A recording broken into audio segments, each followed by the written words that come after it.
important coin terms of Ayurveda, gada and agada. Gadaga. So in Gadag, where Kumar Vyasa wrote Mahabharata into Kannada by the blessings of Lord Veeranarayana and Mahaganapati or Vidya Ganapati, and by the blessings of Shivananda Swamiji, Guruji, all these events are doing wonderfully. Regarding the neuropsychiatry, we the practitioners, researchers, academicians face difficult situations wherein a patient comes with low self-esteem, maybe a case of irritable bowel syndrome. When he starts to his college or duty, the moment he gets urge of defecation with lots of bhaya and shoka. On the holidays and off duties, keeping away from the duties is all right. Why? Because the stress phenomenon. Also, we expect lots of other patients from the young community, that is internet game syndrome. Very difficult to getting withdrawn from the situation. Parent used to bring the child. See, my child was doing excellent in the schools. Now, from the last 2 years, only mobiles, WhatsApps, Facebooks, and throughout the night he will be out of the world. And school performance has become very poor day by day. Manaso jnana vijnanam dhairya smriti samadhibihi. Ayurveda says that dhairya, from the low self-esteem to the level of confidence, it should be boosted up. Therefore, Sattvamajaya Chikitsa, along with the threefold therapy, has been mentioned and being practiced. I believe Lord Hanumanta of Ramayana should be the ideal model for personality development. Because when I was a small child, he used to disturb many Rishi Munis doing yaga, yajna, everything, and pouring some water and making mischievous activities, being Vata Pradhana, Sushma Vata Pradhana, Prakriti. Niyanta Praneta cha Manasaha, Vayu Tantradara, Yantra Tantradaraha. So Lord Hanumanta, by the curse of the Rishimuni, started losing his memory and confidence. Then Anjana Devi came, his mother, begging all those spiritual personalities that you just forgive my son. So he has taken his birth for an important program, situation. And they told that, Rishiminis told that, if somebody comes and starting encouraging him, he will develop like anything, and even from Rameshwara to Sri Lanka he will jump, from Sri Lanka to Himalaya he will go. Accordingly, in Ramayana there are various evidences that Lord Hanuman is being encouraged and confidence level is boosted up. Dhairya, Smriti, Dhriti, Dharana and Medha, like various cognitive components. Dhairya Atmadi Vijnanam, wherein which we require the implementation, recommendation of Medhya Rasayana. In Rasaratna Samuchaya, there is a great saying that Jyotishmatyaha Tailam Ajjena Sagandakena Prayunjita. Mati, Jyotish Mati. The plant Silastus paniculata is going to improve the Sadhaka Pitta, Buddhi, Meda, Abhipretartha Sadhana. So confidence and emotional levels are getting treated and addressed. Mati is Buddhi. So Dhi, Dhriti, Medha, Granthavadharana Samarthya, Nishchayatmaka Buddhi, various these orientation, cognitive level aspects should be treated with Medhya Rasayana and Sattvaja Chikitsa. Therefore, Acharya Charaka as well Vagbhata mentions Chattvari Medhya Rasayanani, like Mandukaparani, Shankapushpi, Guduchi and Yashtimadu. When the Yashtimadu concept comes, in all Nigantus, Yashtimadu is told as Kantya and Sarabedahara. Probably I believe today if S.P. Balasubramaniam were lived, Because I heard that whenever he used to go to a big function, cultural activity, so he used to consume a small amount of yashti madhu with madhu, kantaya hitam. The same yashti madhu becomes medya. How? Kshirena yashti madhukasya churnam. Anupana is very important. Therefore, a Vaidya has to design the combination, whether it is Grita, Kshira, etc. Medakankshi Grita, because it is Nirvapanam. As well, Samskara Anuvartana, like Panchagavya Grita, Brahmi Grita, Kalyanaka Grita, Maha Kalyanaka, various Grita Yogas. The brain is made up of amino acids and fat, phospholipids. In the very last stanza of the Vata Upakrama, Visheshat Medya Rasa Taila Pishita Anuvasanabhyam Hitaha. A patient with Vata Vyadi may be Kampavata, Parkinsonism, tremor and activity disorders. Other situations like Unmada, schizophrenia, various components, anxiety disorders, generally anxiety syndrome, GAD. Patient will be given Grita combinations because Mastistka is made up of Mastulanga Majja and Sneha Dravya. Phospholipid along with amino acids.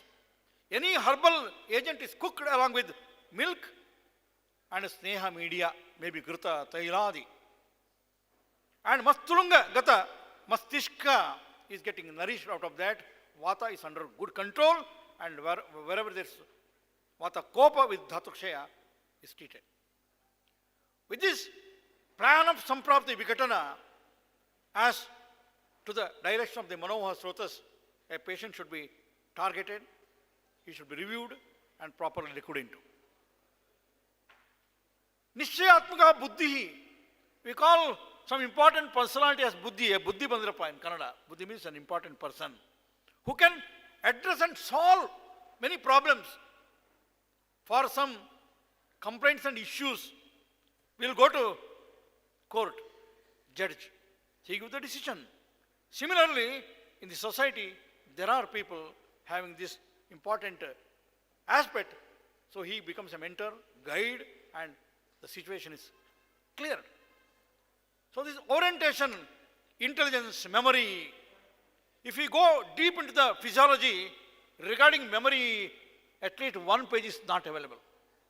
One single page explanation is not available. Why? How the recollection, collection and expression of the memory is made, whereas Ayurveda says there are different bhavas wherein the memory is getting highlighted, grasped, and even the various components are being seen in an individual.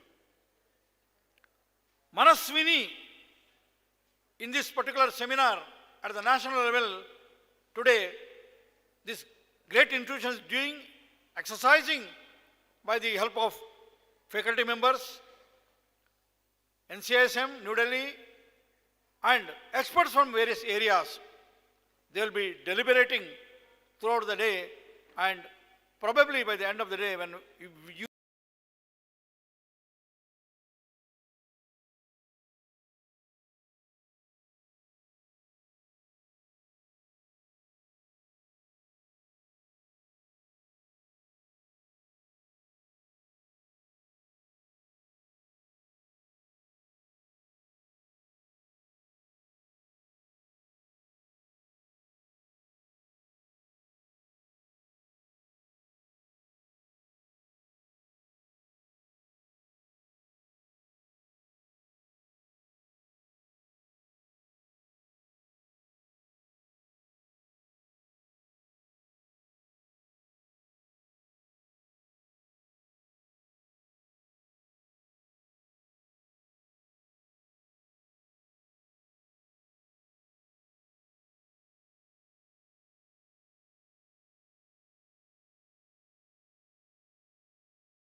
Thank you, sir, for sharing your experience and motivational words.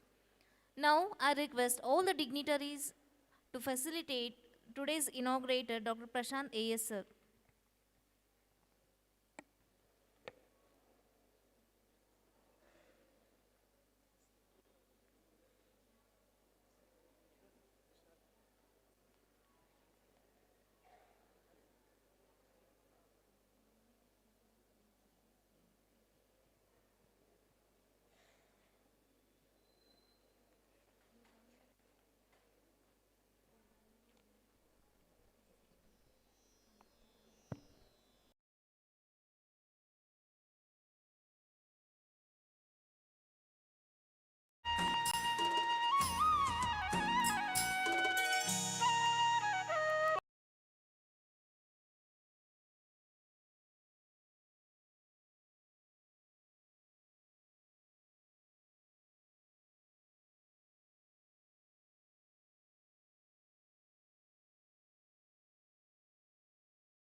Kids, teachers, practitioners, media people. Today, we are very happy. DGM family is organizing national conference on Manaswini. Just we have listened very experienced deliberation by Dr. A.S. Prashant sir, principal, A.S. AV Mahavidyalaya, Hubli. With his experience, he has deliberated some of his experience in front of you. Why Manaswini? Neuropsychiatry, a trending area recently developing, and we have seen the situations, how the situations are developing, especially among the youngsters, how they are focused, how they are concentrated, how they are deviating, and the emotions situations happening now. Neuropsychiatry, and the references what is why the Prashant sir is given, Jyotishmati, Sadhaka Pitta, where we connect what is our fundamentals, a brief, Vataha, very beautifully, fantastic, that is everyone, Ayurveda has to take care of. How this is related to present and related to neuropsychiatry. Functions of Vata, very brief, I will tell and wind up. Vayuhu, Stantra, Yantra, Dharaha, Sarvendriya Abhihoda, Sarvadhatu Vyuhakara. The next two words are very, very important. Niyanta, Pranita, Cha, Manasaha. That is very, very important. How to control mind. Why such situations are happening? Who is to control mind? There are many deliberations. They say that a control mind, concentrate mind, focus your mind. How to concentrate until and other our Vata is controlled. Niyanta, Pranita, Cha, Manasa. That we have to take care of Vata. There is our neuropsychiatry. Sir, and if you come to Sushruta, stress is given to Amla Rasa. See the Raupya Bhasma, Medhya. Among the Shadrasas, being a Draguna faculty, what I should speak, Tiktarasa is Medhya and all Medhyarasas are Tiktarasa. But there is one Katurasa which acts as Medhya, very simple, Pipali Madhusayukta Medhyagni Vardhini, where one can very easily practice and easily available best drug that can be used, and this is one of the content of Saraswata Churna. See, Haridra is one of the content of Saraswata Churna, if I am right, sir. Then what is the relation of Haridra to Medhya? We have to think. Because many researchers says there are many pharmacological activities, they are coming, and the research long back thrown on the Haridra is They says that phytochemicals are very complex, research on medicinal plants are very difficult and difficult to explain on the basis of phytochemicals. Now where is the pharmacology? Therefore, again, the answer, best answer will be again Ayurveda, pharmacology and pharmacodynamics. With the brief deliberation, giving me an opportunity, Dr. Santosh Vodi sir, thank you sir, and all the organizing secretary. Thank you, sir. Now it's time for keynote address. Now I request Dr. T. Sridhar Bhairi sir, Chikitsa Guru, Rashtriya Ayurveda Vidya, New Delhi, for keynote address.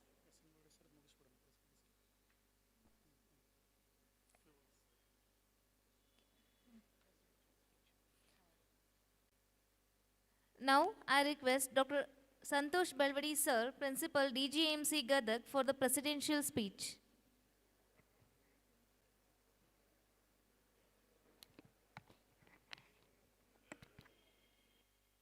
अज्ञानतिमिरन्दस्य ज्ञानाञ्जनशलाकाय चक्षुरुन्मिलितेन तस्मै श्री गुरुवे नमः. My salutation to the lotus feet of our all Swamiji of Sri Shivanand Brahanmat Gadag. My pranamas to the founders of Jagadguru Shivananda Vidyavardhak Sangha, Samsthe Sri Danappa Gursiddappa Melmalgi and Girjamma Danappa Melmalgi. Respected chief guest, inaugurator of this function, my guide, my mentor, Dr. Prashant A. sir, Principal, Ayurveda Mahavidyalaya Hubli. Respected the keynote addresser, Dr. Sridhar Bhairi sir, respected senior professor, Guru, Dr. S.K. Ramat sir, the motive force of this seminar, the organizing secretary, Dr. R.V. Shettar sir, all resource persons, Manaswini-24, Dr. Narayan Prakash sir, Dr. Santosh sir, Dr. Jitendra Mugli sir, teaching faculty from various colleges, UG students, PG students, PhD scholars, young researchers, invitees, media persons, and all principals of the surrounding colleges, nearby colleges. On behalf of our DGM Ayurvedic Medical College PG PhD studies, on this behalf of this conference, Neuropsychiatric Disorders, I wholeheartedly welcome you all for this one of the highly academic events. The DGM Ayurvedic Medical College and hospital is established in the year 1979 and under granting aid in the year 1986. Later, it is established the Kai Chiksa PG department in the year 1996. Later, the other three department, Panchakarma, Draviguna, and Rashastra, in the year 2002. Later, in the year 2022, PhD in the department of Kai Chiksa has been established, and our institution is a great vision in academic quality education, doing continuous researches, and serving the people with healthcare services with the affordable prices in the North Karnataka especially, known for neurological disorder, musculoskeletal disorder, dermatological, and so on. The update of the knowledge for the students, PG, PhD scholars. Every year, we used to conduct or organize different conferences, state level CMEs, workshops, faculty development programs to upgrade the knowledge. In the similar way, this year, the DGM faculty member discussed and planned one of the unfocused area, particularly psychiatry, and planned to motivate, to escalate the latest researches and the treatment modalities, particularly in neuropsychiatric disorder.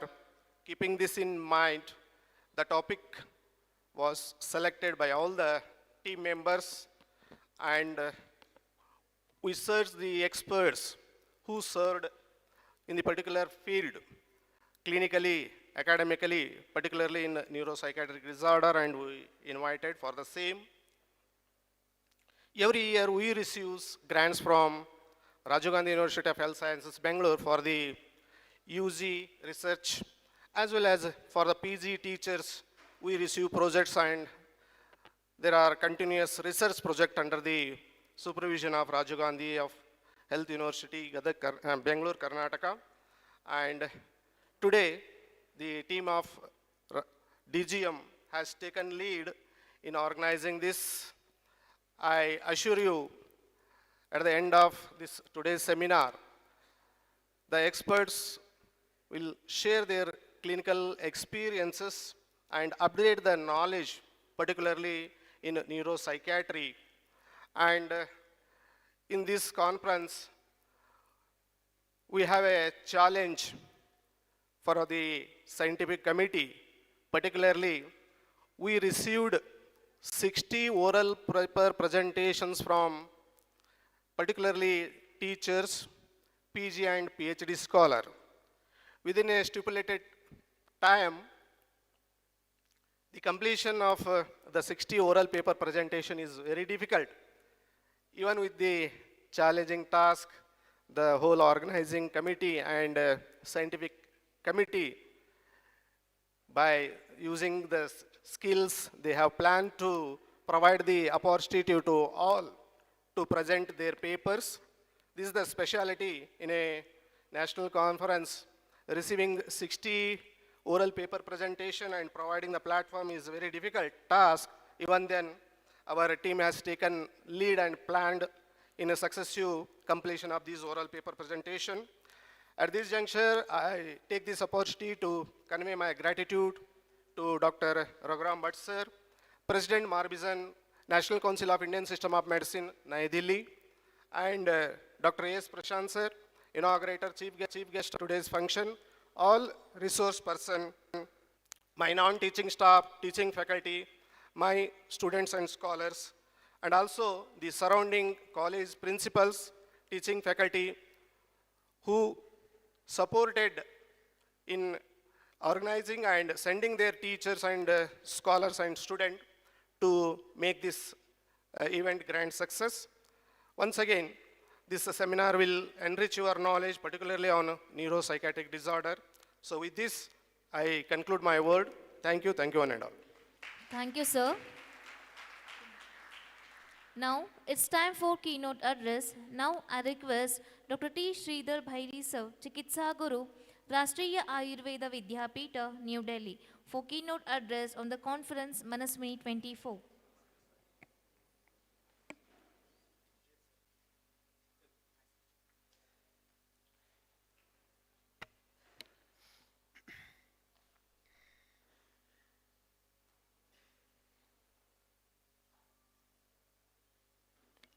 रागादिरोगान् सततानु शक्तान् शीर्षकायान् प्रसतान शेषान् औत्सुक्य मोह अरतिदान जघन यो अपूर्व वैद्याय नमोस्तु तस्मै ओम श्री गुरुभ्यो नमः ओम धम धन्वन्तरे नमः. Respected all scholars, teachers, delegates, namaste. The definition of Vyadhi or Roga in Ayurveda is not possible to have dukkha to the manas. So that's why this Manaswini-24 has a good relevance to discuss not only the neuropsychiatry but also the other things also, because the neuropsychiatry is one of the branch in the Vyadhi. I'm really surprised to say that why the organizers called me. I'm thinking, because I'm a Dravidana specialist and a clinician, not a Manasaroga Tajna, not a neurologist, but I thought afterwards that in Ayurveda, every disease is affected by manas. That's why The nowadays we are discussing about neuropsychiatry. It has a history of nearly 20 years. But in due course, you may have orthopsychiatry, cardiopsychiatry, rheumatosychiatry, andropsychiatry, and so on. Because, see, these are all the scope for modern science doctors to have a super specialty branches and to study Ayurveda. I have to say like that, to study Ayurveda. Because they don't have a beautiful concept of mind at all. We have a beautiful concept of mind, manas. So that's why there may be, I thought why they call me, I am satisfied by myself that I am one of the general practitioner, so tackling all the psychiatric disease like andropsychiatrist, I have so many infertility patients, and I am treating rheumatology, Amavata patients also, so rheumatopsychiatrist, I am treating so many neuropsychiatry patients also. So that's why most probably a Draviguna specialist is called in this seminar. Anyway, already Dr. Prashant sir and Hiramad sir did the keynote address. That's why consider mine as the first talk. All of you know this samadoshaha, samagnischa, samadhatu, malakriyaha. So our definition of disease itself includes prasanna, atma, indriya, manas. Not only manas, prasanna, atma. This concept is nowhere in modern science. No? So there may be another branch will come, atma and manas and vata. That is the soul and mind and neuro. So that branch may come in due course because we have concept of karmaja vyadi also. Doshaja, karmaja and dosha karmaja vyadi. So to give, there are many disorders, neuropsychiatric disorders caused because of dosha karmaja vyadi. Dosha karmaja vyadi. For that purpose, you should have a knowledge of Atma. If not, it is not possible to treat the patients. Anyway, I am not discussing much because all these are well known to you. Sharira, Indriya, Sattva, Atma are considered as the life. Yes, that's why we gave importance not only for body, we gave importance for psyche. Next. Yeah, this already discussed dukkha, the vyadhi. Can I have hand? Yeah. The previous slide, please. Previous slide.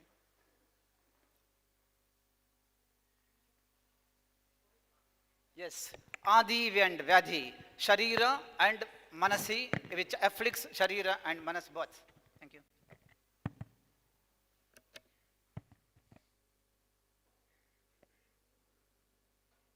Yes, that's why vyadhi dukkha is not only which afflicts the body, but it afflicts manas even. Every disease, we cannot say that only manas is afflicted by some of the cause. Even if manas is afflicted in the beginning, but it afflicts immediately the body. Now that's why maybe nija or agantu or manasa, everywhere we can see the interrelation between the manas and the deha. Next slide, please. Manas is considered as one of the dravya, no, in Ayurveda. That's why with the help of different qualities like madhura, snigdha, shita, you can increase or decrease the quality of manas. It's possible. That's why many of the medhya rasayana dravyas are, some are shita, some are ushna. Some are shita, shita snigdha, some are ushna snigdha. Some are ushna madhura and some are shita madhura. That's why with the help of these qualities, we can increase or we can decrease the manasika gunas, thereby the karma of manas. That's why manas is a karma and it can be treated with the help of rasa panchaka. Next. Deha and manas, you cannot separate it. They are interdependence. Body and mind are interdependence. You have a lot of references for that, where vata, pitta, kapha, dosha are directly or indirectly influence the sattva, raja, tama. Similarly, the sattva, raja, tama directly or indirectly influence vata, pitta and kapha. That's why the treating vata, pitta, kapha can modify the sattva, raja, tama, and treating sattva, raja, tama by meditation, we can modify Vata, Pitta, Kapha. That's why there's a close relation between body and mind. The disorders of body and mind can be treated with the help of different modalities. The relation of body and mind is like grata and gata. Say, if you heat the ghee and put it in a vessel, immediately within fraction of seconds, your vessel will become heated. Or if you heat the vessel, put the cold ghee, immediately that ghee also heated. This is the relation of body and mind. You cannot separate it. This is the Sharirika only disease. It is the Manasika only. We cannot say, because origin may be Manasika, origin of the disease may be Sharirika, but the manifestation should have some symptoms of both. Next slide, please. I think nowadays we have the brain and mind. My guru, Dr. Muralidhar Sharma sir, always says, the manas, the site of manas. Modern doctors are thinking that the site of manas is brain. But okay, we can consider, but Hridaya is the sthana. We are always welcoming you, heartily welcome. We will not welcome you headily welcome or brainily welcome. It was not there in the routine. That's why we welcome you all heartily. That's why the brain is the location of the manas, its office, and heart is the residence. In that way, you can say heart is the master and brain is its servant.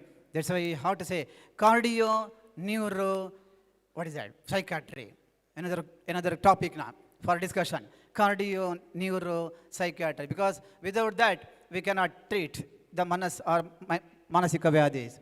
Hridayaya manasehitam radyam. Hridayaya manasehitam radyam. That's why one should is good for Hridaya is also good for manas. So treating brain cannot manage the neuropsychiatric disorders. Treat Hridaya, then brain will be corrected. Deha vyadi disturbs mano vyadi.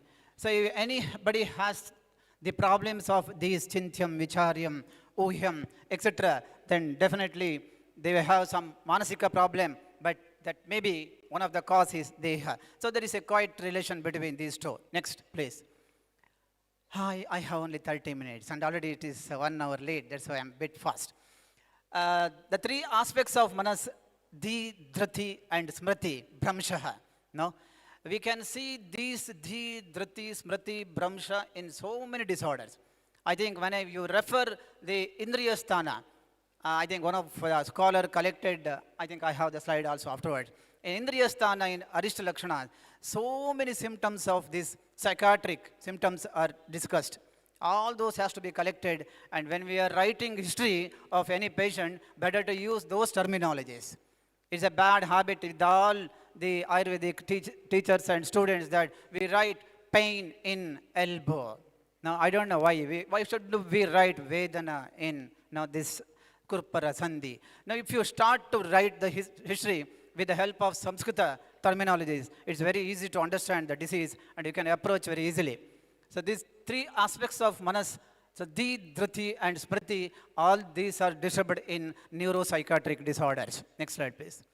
Yeah, Shushruta and all acharyas discuss about doshaja, karmaja and dosha karmaja involving Atma. We observed many in the clinic, in my 30 years of clinical experience, many times we refer so many patients to the temples. We refer so many patients to show their horoscope to the specialist.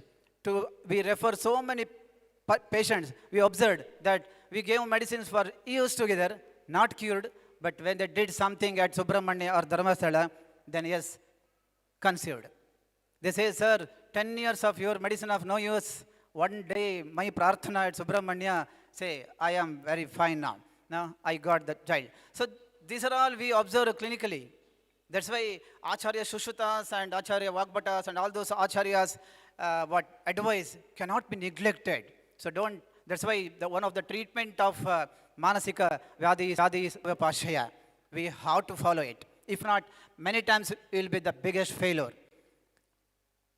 Yet these are all different entities I collected from some of that can be the true Manasa Rogas, major disorders of mixed nature like psychosomatic, then The psychiatric illness related to personality defects, I think Dr. Narayan Prakash and they will go to discuss all this in detail. Then the psychosomatic illness like the Shoka Tisara, Bhaya Tisara, etc. disorders. So we can discuss the psychiatric disorders in these different levels. Next slide, please. Let us see some of the information of neuropsychiatry. Now, neuropsychiatry is nothing but the clinical assessment, investigation of neurology and psychiatry. The symptoms of psychiatry which resulted by the neurological disease are considered as neuropsychiatry. Previously, it is called as organic mental disorders, whereas pure psychiatric illness are called as functional mental disorders. This is organic mental disorders. They observed some problem in the brain by different investigations, either MRI or PET, etc.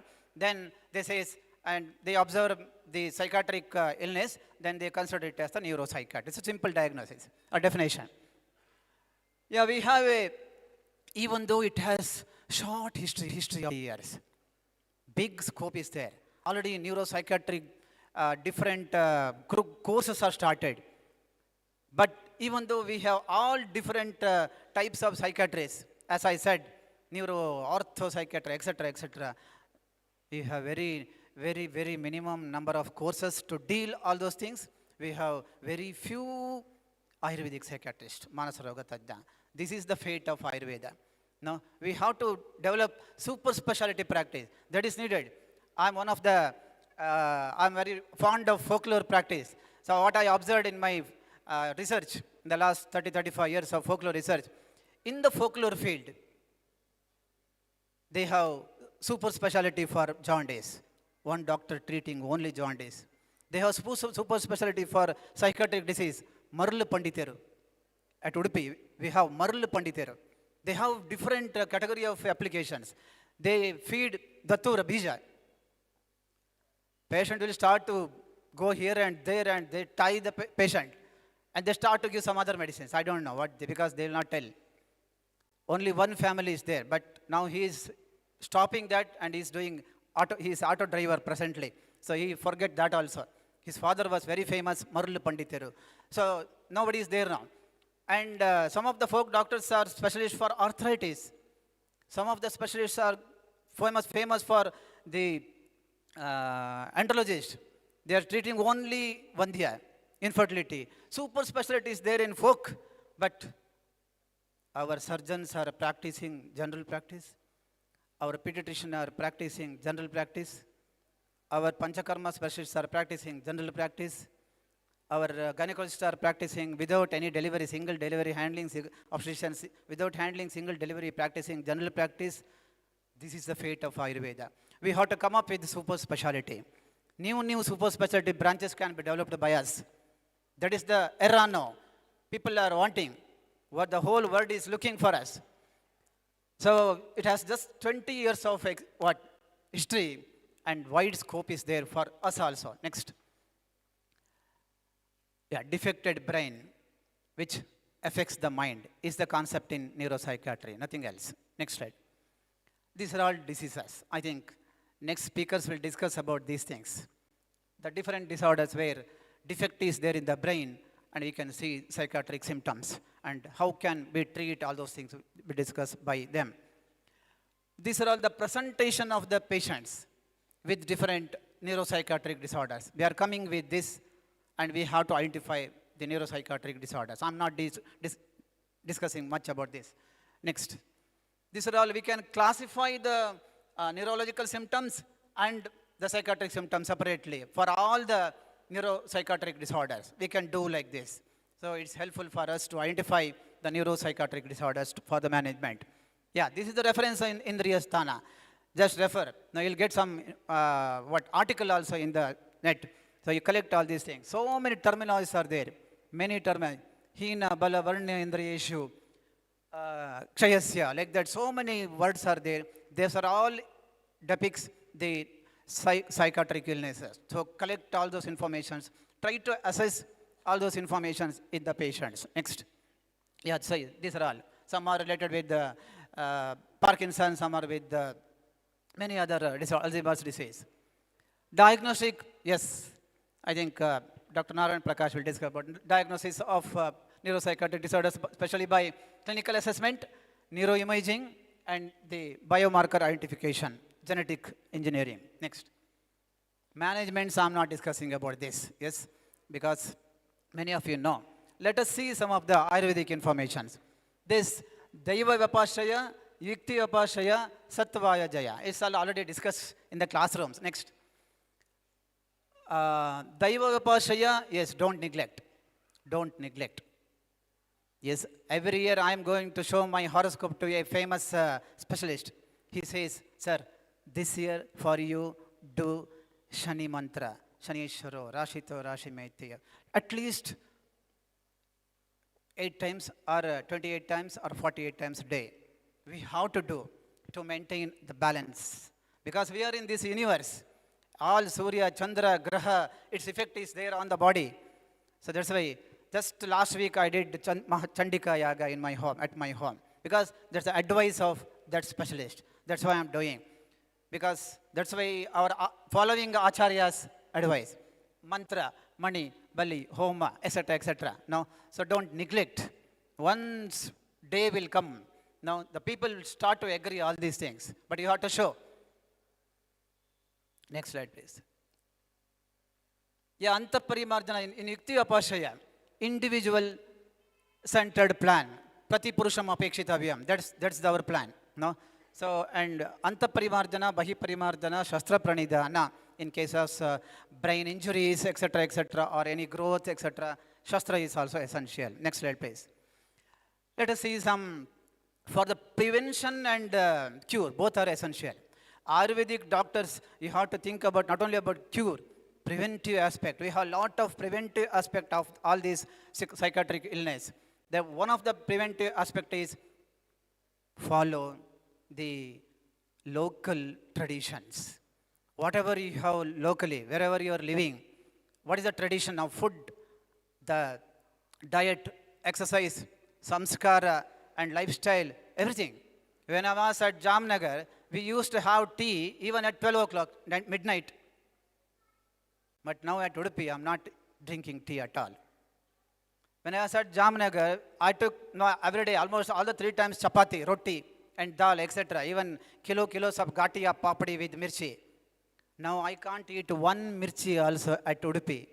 So in that way, if I eat mirchi, then pitta will increase, then pitta will produce problem. The increased amla pitta will produce tension, anxiety, stress, sleeplessness. That's why vocal for local, that's most important.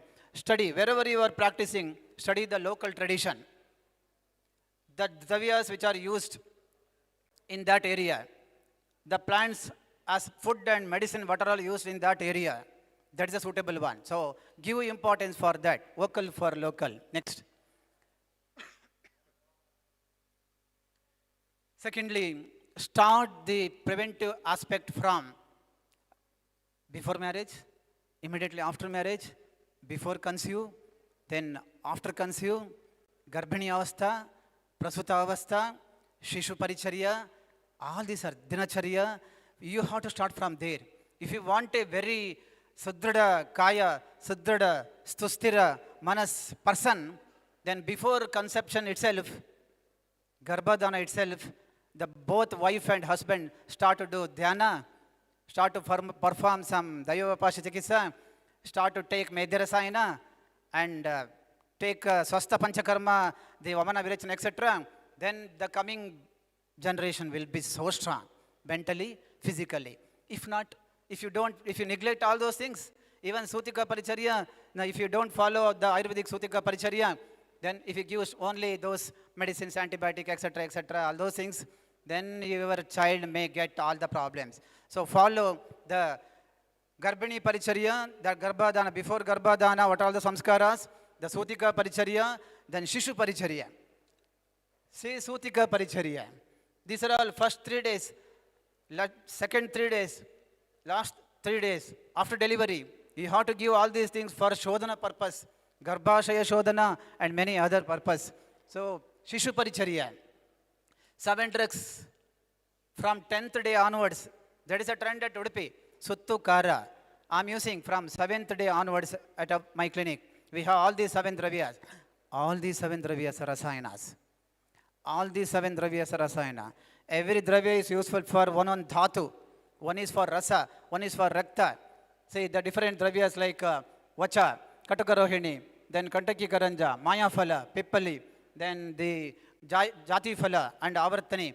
All these are different rasayanas which affects different dhatus. If you start from day 10, continue till 16th years, abala, definitely we can minimize vaccination also. We can increase the power of both mental and physical.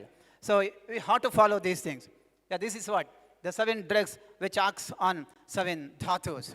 That was the principle in our local area. The local doctors, local aji, grandmother, my grandmother, mother, they are all using these things to promote, to promote health and to prevent the disorders. That's why follow all these things. Then you can reduce ahara. Buffalo system has to be reduced.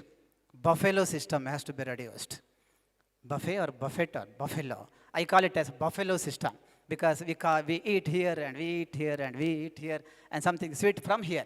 Last buttermilk from this place. So this is called buffalo system, has to be reduced. And we have to eat with manasa, tanmana. No? So this type of food habit should be increased or encouraged to the public. Then only because ahara shuddhavu sattva shuddhi. If you eat the katu, ushna, vidahi dravyas, definitely your manas will also be katu, ushna and vidahi. Anna, yes, Anna Mayohi, Saumya Manaha. Yes, right. Next, please. Next slide. Better start or take banana leaf to eat in every home. Nobody will go front of TV. So at the dining table, no. So you put banana leaf. They can't take the banana leaf along with the food in front of TV. That is the best for your kids. Start from there only. Use banana leaf. Next slide, please. Harvested from my house. I'm cultivating so many vegetables. This just last week I harvested in my house. Kushmanda is the best one for Sharira Manasika Vyadi.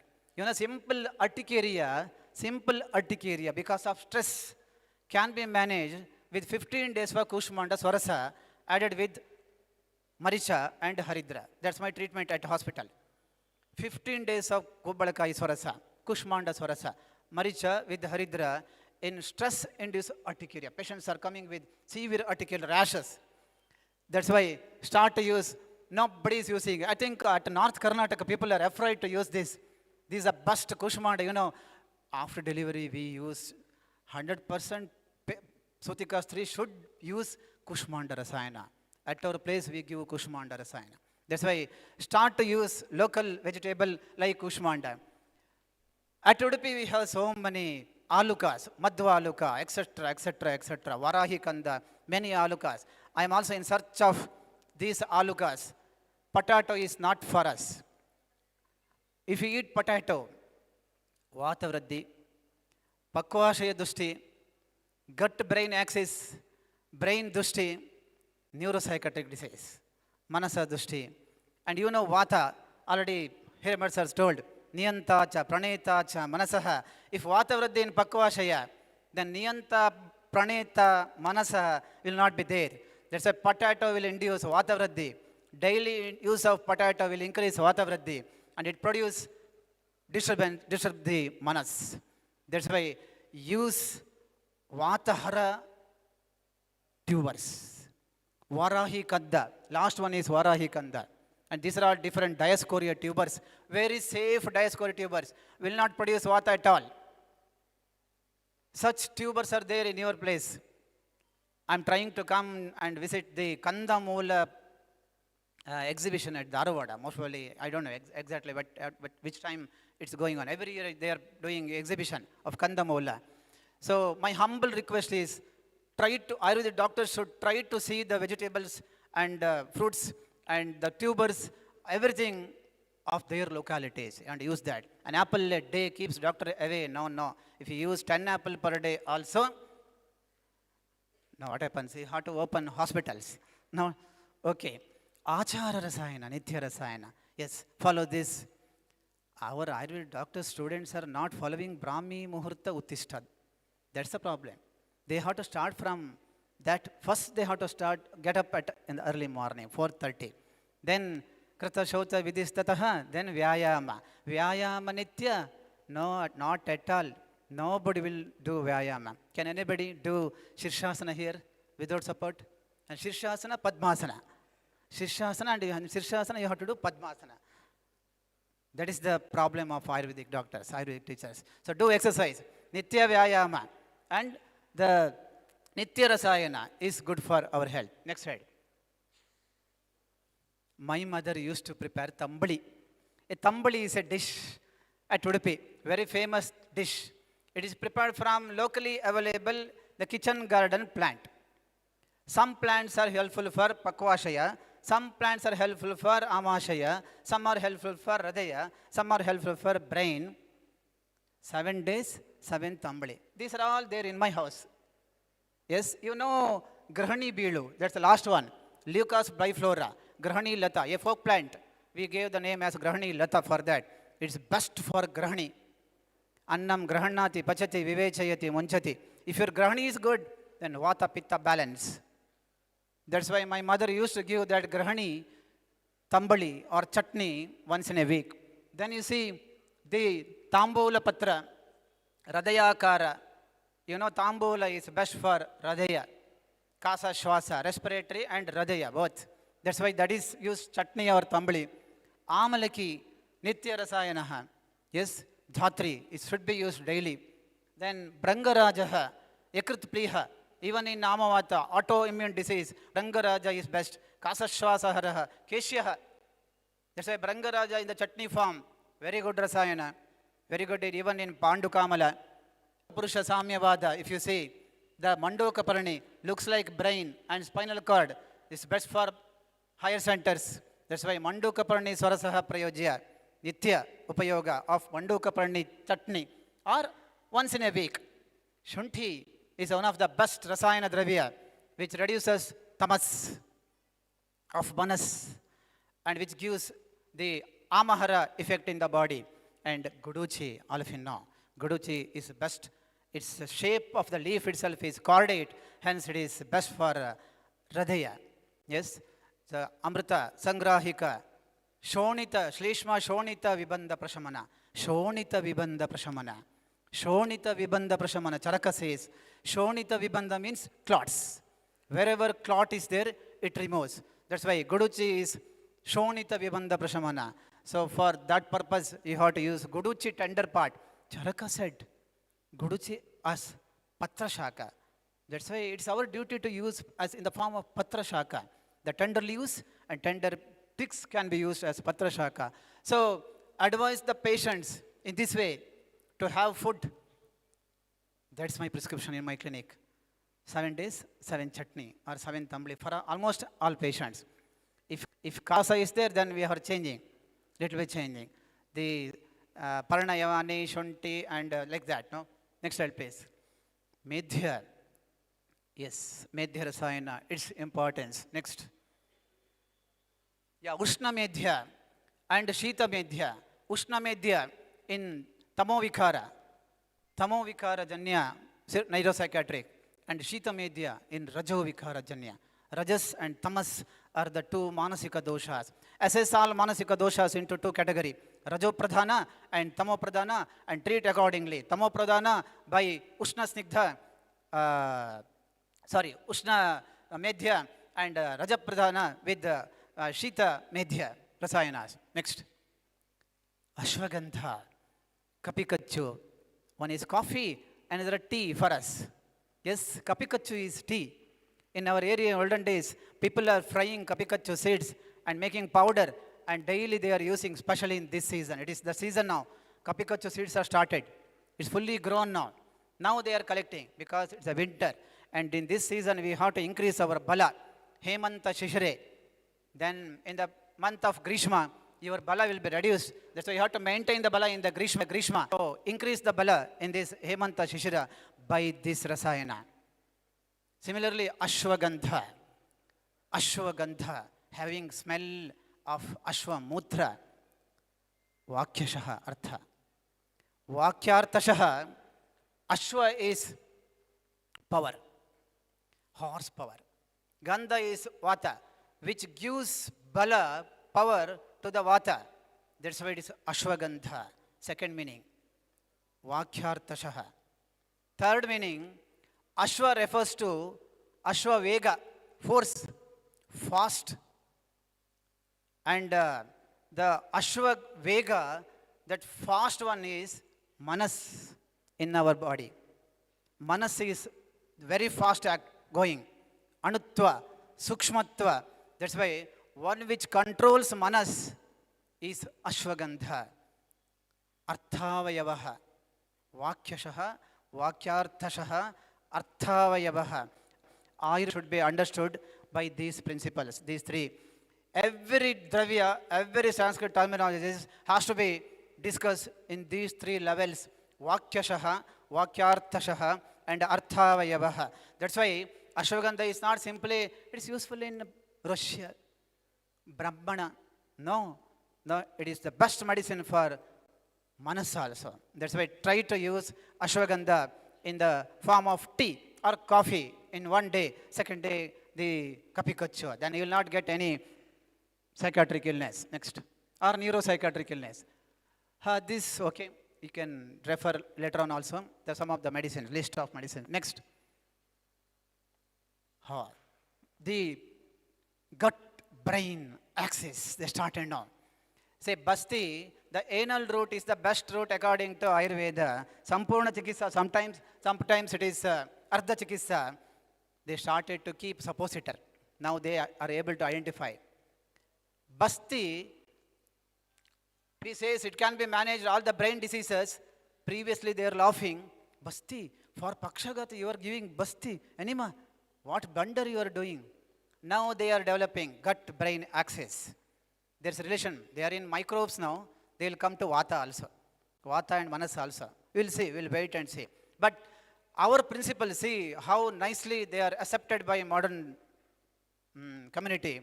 That's why we should encourage all these principles.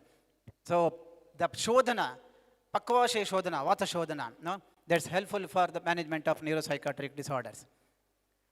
For that, especially the Swastha Panchakarma, neglected branch, that has to be encouraged. Once Virechana, once Vamana, twice Basti, I think many other, our Panchakarma should be encouraged for every student, every year.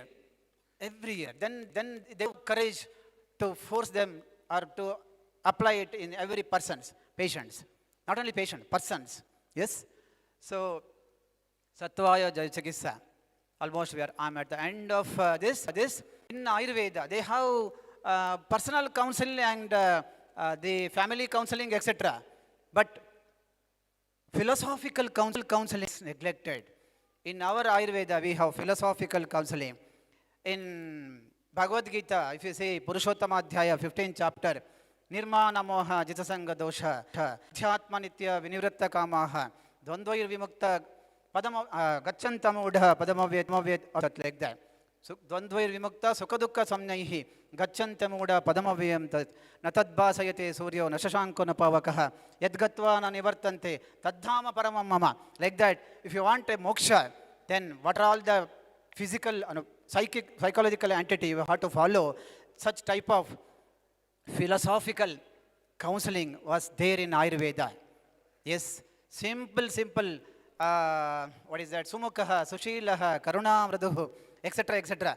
Now, all those are discussed in Ayurveda. So you have to develop that philosophical counseling along with the personal counseling or psychological counseling. Next slide, please.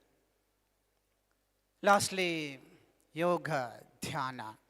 I may not say to do 18 hours or 48 hours of yoga like our Honorable Prime Minister does. It's very difficult for us. At least 10 minutes yoga, 15 minutes yoga, 30 minutes yoga. If you do, definitely you can increase your physical and psychological energy. So with this, next slide please. Yeah. Lastly, follow Dinacharya, Ratricharya, Ratucharya regularly. It includes Sasta Panchakarma. It includes Nityam Hitahara Vihara Sevi Samikshakari Vishayeshu Asaktaha Data Samaha Satyaparaha Samikshakeri Vishayeshu Asaktaha.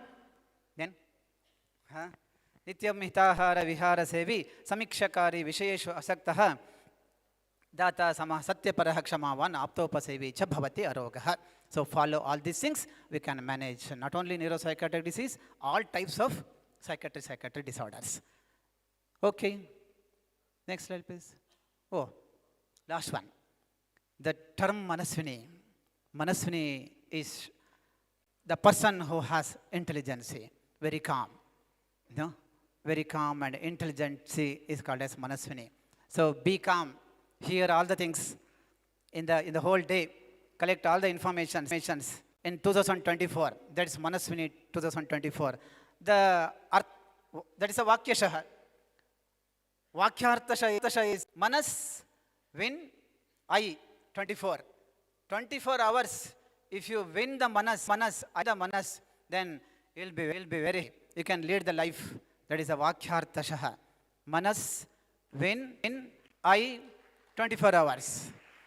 The last meaning, Manas, W is for word, Artha. IN for Indriya. I for I, Atma. 24 is the but Chaturvimshati Purushaha. So the Manas, Sattva, Atma, Indriya, Artha, and will become Purusha, Artha, the 24 Chaturvimshati Tattva. So I very nicely selected the topic, I don't know, Vakyashaha, Vakyartashaha, and Arthavayava knowledge for this Manaswini 24. I wish a grand success, even though it is a bit late. It's okay, no problem. Till 6 or 7 delegates will be here to hear our work. With this, I'm extremely happy for giving me an opportunity to discuss some of my clinical experiences regarding the Manaswini. Thank you so much.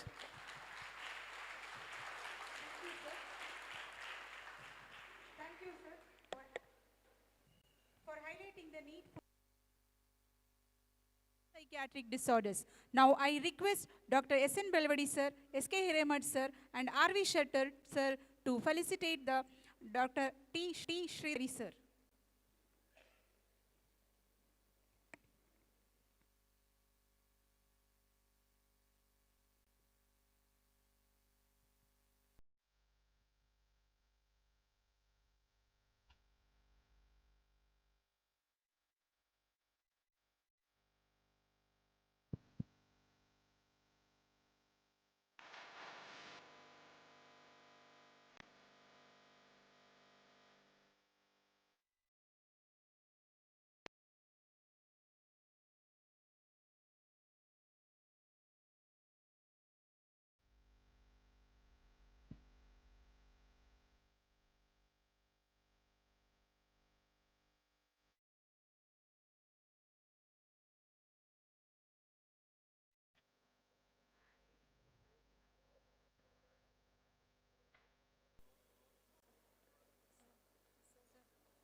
Now, time to start the scientific session.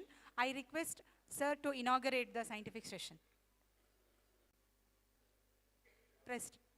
Today's president.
न चोरहार्यं न च हार्यं न भातृभाज्यं न च भारकारी व्यये कृते वर्धते एवं नित्यं विद्याधनं सर्वधनं प्रधानम्. It cannot be stolen by thieves, nor it can be taken away by the kings. It cannot be divided among the brothers. It does not have weight. If spent regularly, it always keeps growing. The wealth of knowledge is the most superior wealth of all. Good morning, respected guests, honorable speakers, distinguished faculties, esteemed practitioners, and my dear friends. With the blessings of Jagadguru Sri Abhinav Shivanand Mahaswamiji, Jagadguru Guru Sri Shivanand Mahaswamiji, Sri Shivanand Bhatt, JSVV Samstes, Sri DGM Ayurvedic Medical College, Hospital, PG and PhD Studies and Researcher, Gadag, Karnataka, extends a warm and a cordial welcome to the scientific session of the National Level Conference on Neuropsychiatric Disorders and Integrative Approach, Manaswini-24. Myself, Dr. Arpita, And myself, Dr. Sapna Lopez, are thrilled to guide you all through today's session, where we'll be hearing the amazing speakers' new thoughts about the neuropsychiatry. It's an honor itself to honorably see this beautiful audience who have gathered here. Your presence make this conference even more special. Let's usher in today's scientific session. our first speaker of the day is someone who has made significant contribution in the field of Ayurveda. He is known for his inside ideas and ability to connect people. So now I request Dr. Kumar Chaulapanava sir to escort Dr. Santosh C sir onto the dais.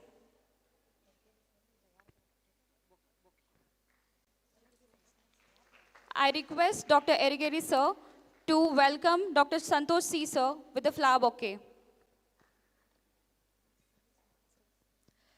Dr. Santosh sir hails from Alappe, Kerala. Sir has completed his BMS in 2012 at RGHS Bengaluru.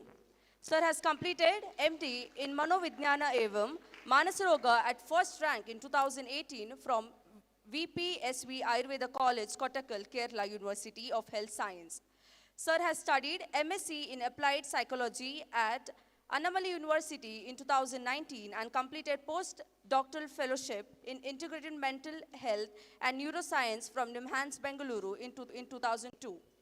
Sir has worked as a project medical officer at Government Ayurveda Research Institution from Mental Diseases, Kottakkal, Kerala.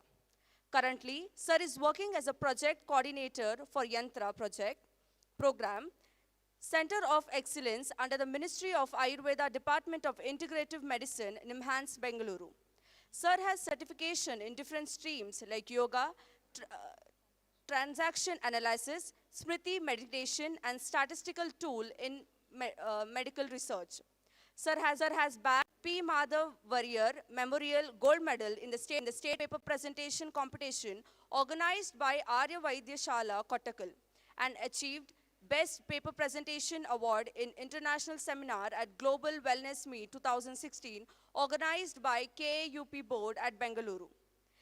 Sir has been invited as resource person in many seminars and conferences and also presented papers in different national and international seminars in the category of Ayurveda Psychiatry. Sir has published different research works in eminent journals like Ayurveda. Sir has also extended social service like medical camps and awareness program. We heartily welcome you, sir, and we plead to hear from you today's session on the topic integrating Ayurvedic psychiatry into general practice and evidence-based approach. Over to you, sir.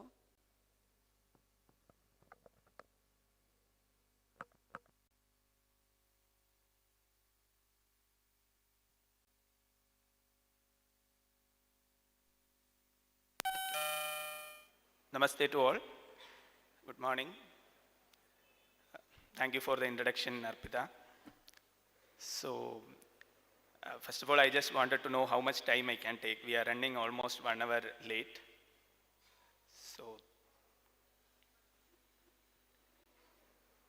Okay, I will try to finish it as early as possible. As the welcome address Dr. Shetter sir mentioned, I am a substitute resource person today. So I came in place of my mentor, Dr. Parvati Devi. She couldn't come today because of some personal reasons. I feel very happy to be here today. I'm feeling so proud. I can share a stage with my respected teacher, NP sir. At the same time, I feel nervous to stand in front of my teacher as well. And again, so many very experienced, like Bairi sir, so well-experienced academicians. So I feel so happy and proud to stand here.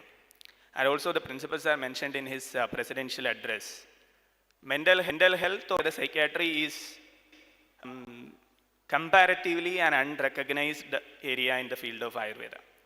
So I congratulate all the organizers of this program to come up with such a theme, especially in a time where mental health, the whole world is giving priorities too much. So of course, even the COVID also plays a key role in that. After COVID-19, people started speaking about mental health more openly compared to before. So I thank all the organizers to giving me the opportunity. I think what Bairi sir started with, so Acharya Charaka has very clearly stated that, so Hadurasya andaratmanam nasa rogam chigitstadi is what he said. So whoever touches the andaratma of Atma, he can be a mental health expert. So sir, you are a best person who have touched the andaratma of so many patients, thousands of patients till date. So we have no doubt why you have been invited today to give the keynote address. So with this, I would like to start. Can I get a changer? Okay. Next. So before starting, we should know, okay, I will be speaking about integrating Ayurveda psychiatric practice into the general practice. Okay, so I will try to keep it as simple as possible. It will be like, if at all a patient coming to you in your clinical practice, what you have to do. That will be the whole goal of my presentation today. In the next 30 minutes, I will be trying to do that. So before that, we should see, is there a or need of a specialty practice, or you need to be equipped for the practicing Ayurveda psychiatry. Next. So if you see this, as per the reports from WHO, it is stated that in every 8 people in the world, they are living with mental disorders. When we are coming to India, the last mental health survey has happened in 2014-15. As per that, if you see among 20 Indians, around 1 in 20 Indians is suffering with, can I get a hand mic? Yeah.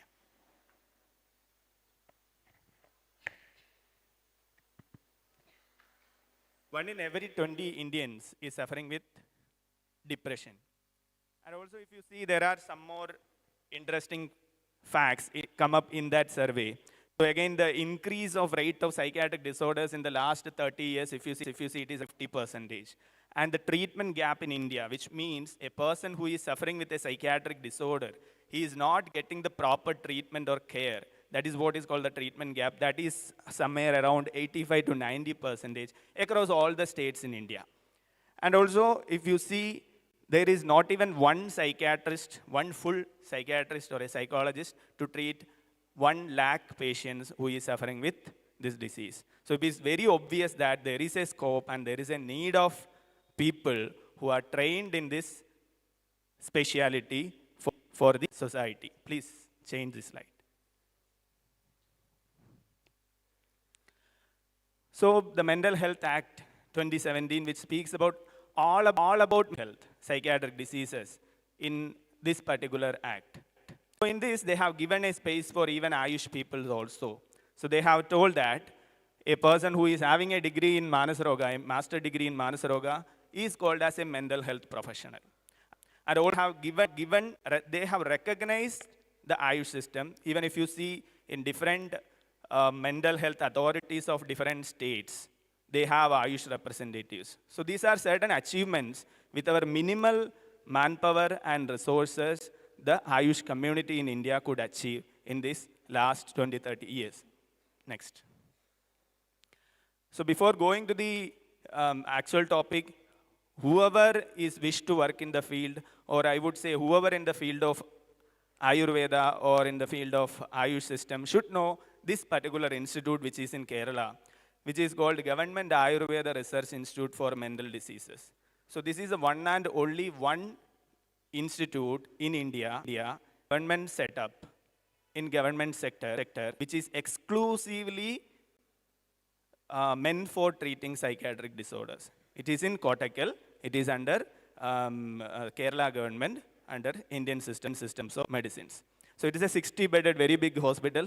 It is almost since 40, 45 years this hospital is running. I was fortunate enough to work 3 years during my PGs for my training there. That as a specialist medical officer, 2 years I could work there. Even Dr. Parvati Devi, who was supposed to come here, was the superintendent of that hospital for the past 20 years. So being an Ayurveda person, at least we should know, okay, there is such an institute in India. Next. So in general practice setting, why we need to know this mental health care regarding? Of course, first thing is early detection or early diagnosis. If you are unable to diagnose it, that is also fine. You detect there is something, problem is there in terms of his mental health, that would be sufficient. A timely referral can save him. Okay. After that, it will of course increase the access to care. As I told, the treatment gap is too much. It will increase the access to care if we are oriented towards mental health problems. Then definitely it can reduce mental health related expenses. So if you are able to identify a problem at the earliest, you can treat it as easy as possible. Again, even our Acharya says the same. Sanchaya abhagrata dosha labadina uttaragadihi. Something like that. We can address the mental health issues also at the root level. Then mental health awareness at the grassroots level is something which we can do when it is coming to a primary level care setup. And also, it can reduce the social stigma associated with psychiatric or neuropsychiatric disorders, especially to psychiatric disorders. So then, again, better acceptability. If you have a doctor nearby your home, you will prefer that rather than going to any specialized psychiatric hospitals like NIMHANS. Definitely there will be a social stigma. But when you get your services at your doorstep, so it will be more acceptable. People come out to you and share their problems. So for that, we have to be equipped with the basic knowledge to identify a problem at the grassroots level or at the initial level and give the timely intervention or a referral. Next. Mental health definition, as I told, mental health we have specifically mentioned in the definition of swastha, prasanna, atma, indriya, manaha. It has been mentioned. What do you mean by that? Healthy mind or mental health is this. The most important is cope with the stressors of life.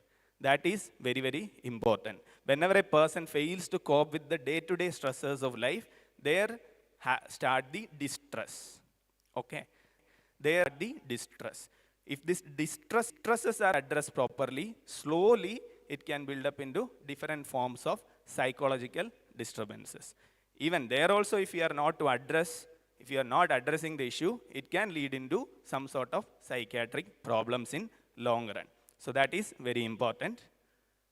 And it is not how we explain about physical health. It is not merely the absence of disease. In mental health also, it is not merely the absence of a psychiatric problem, much more than that. And also, it is a basic human right. Then we should speak about something about how it is happening, how these problems are happening. So there are certain determinants for this mental health.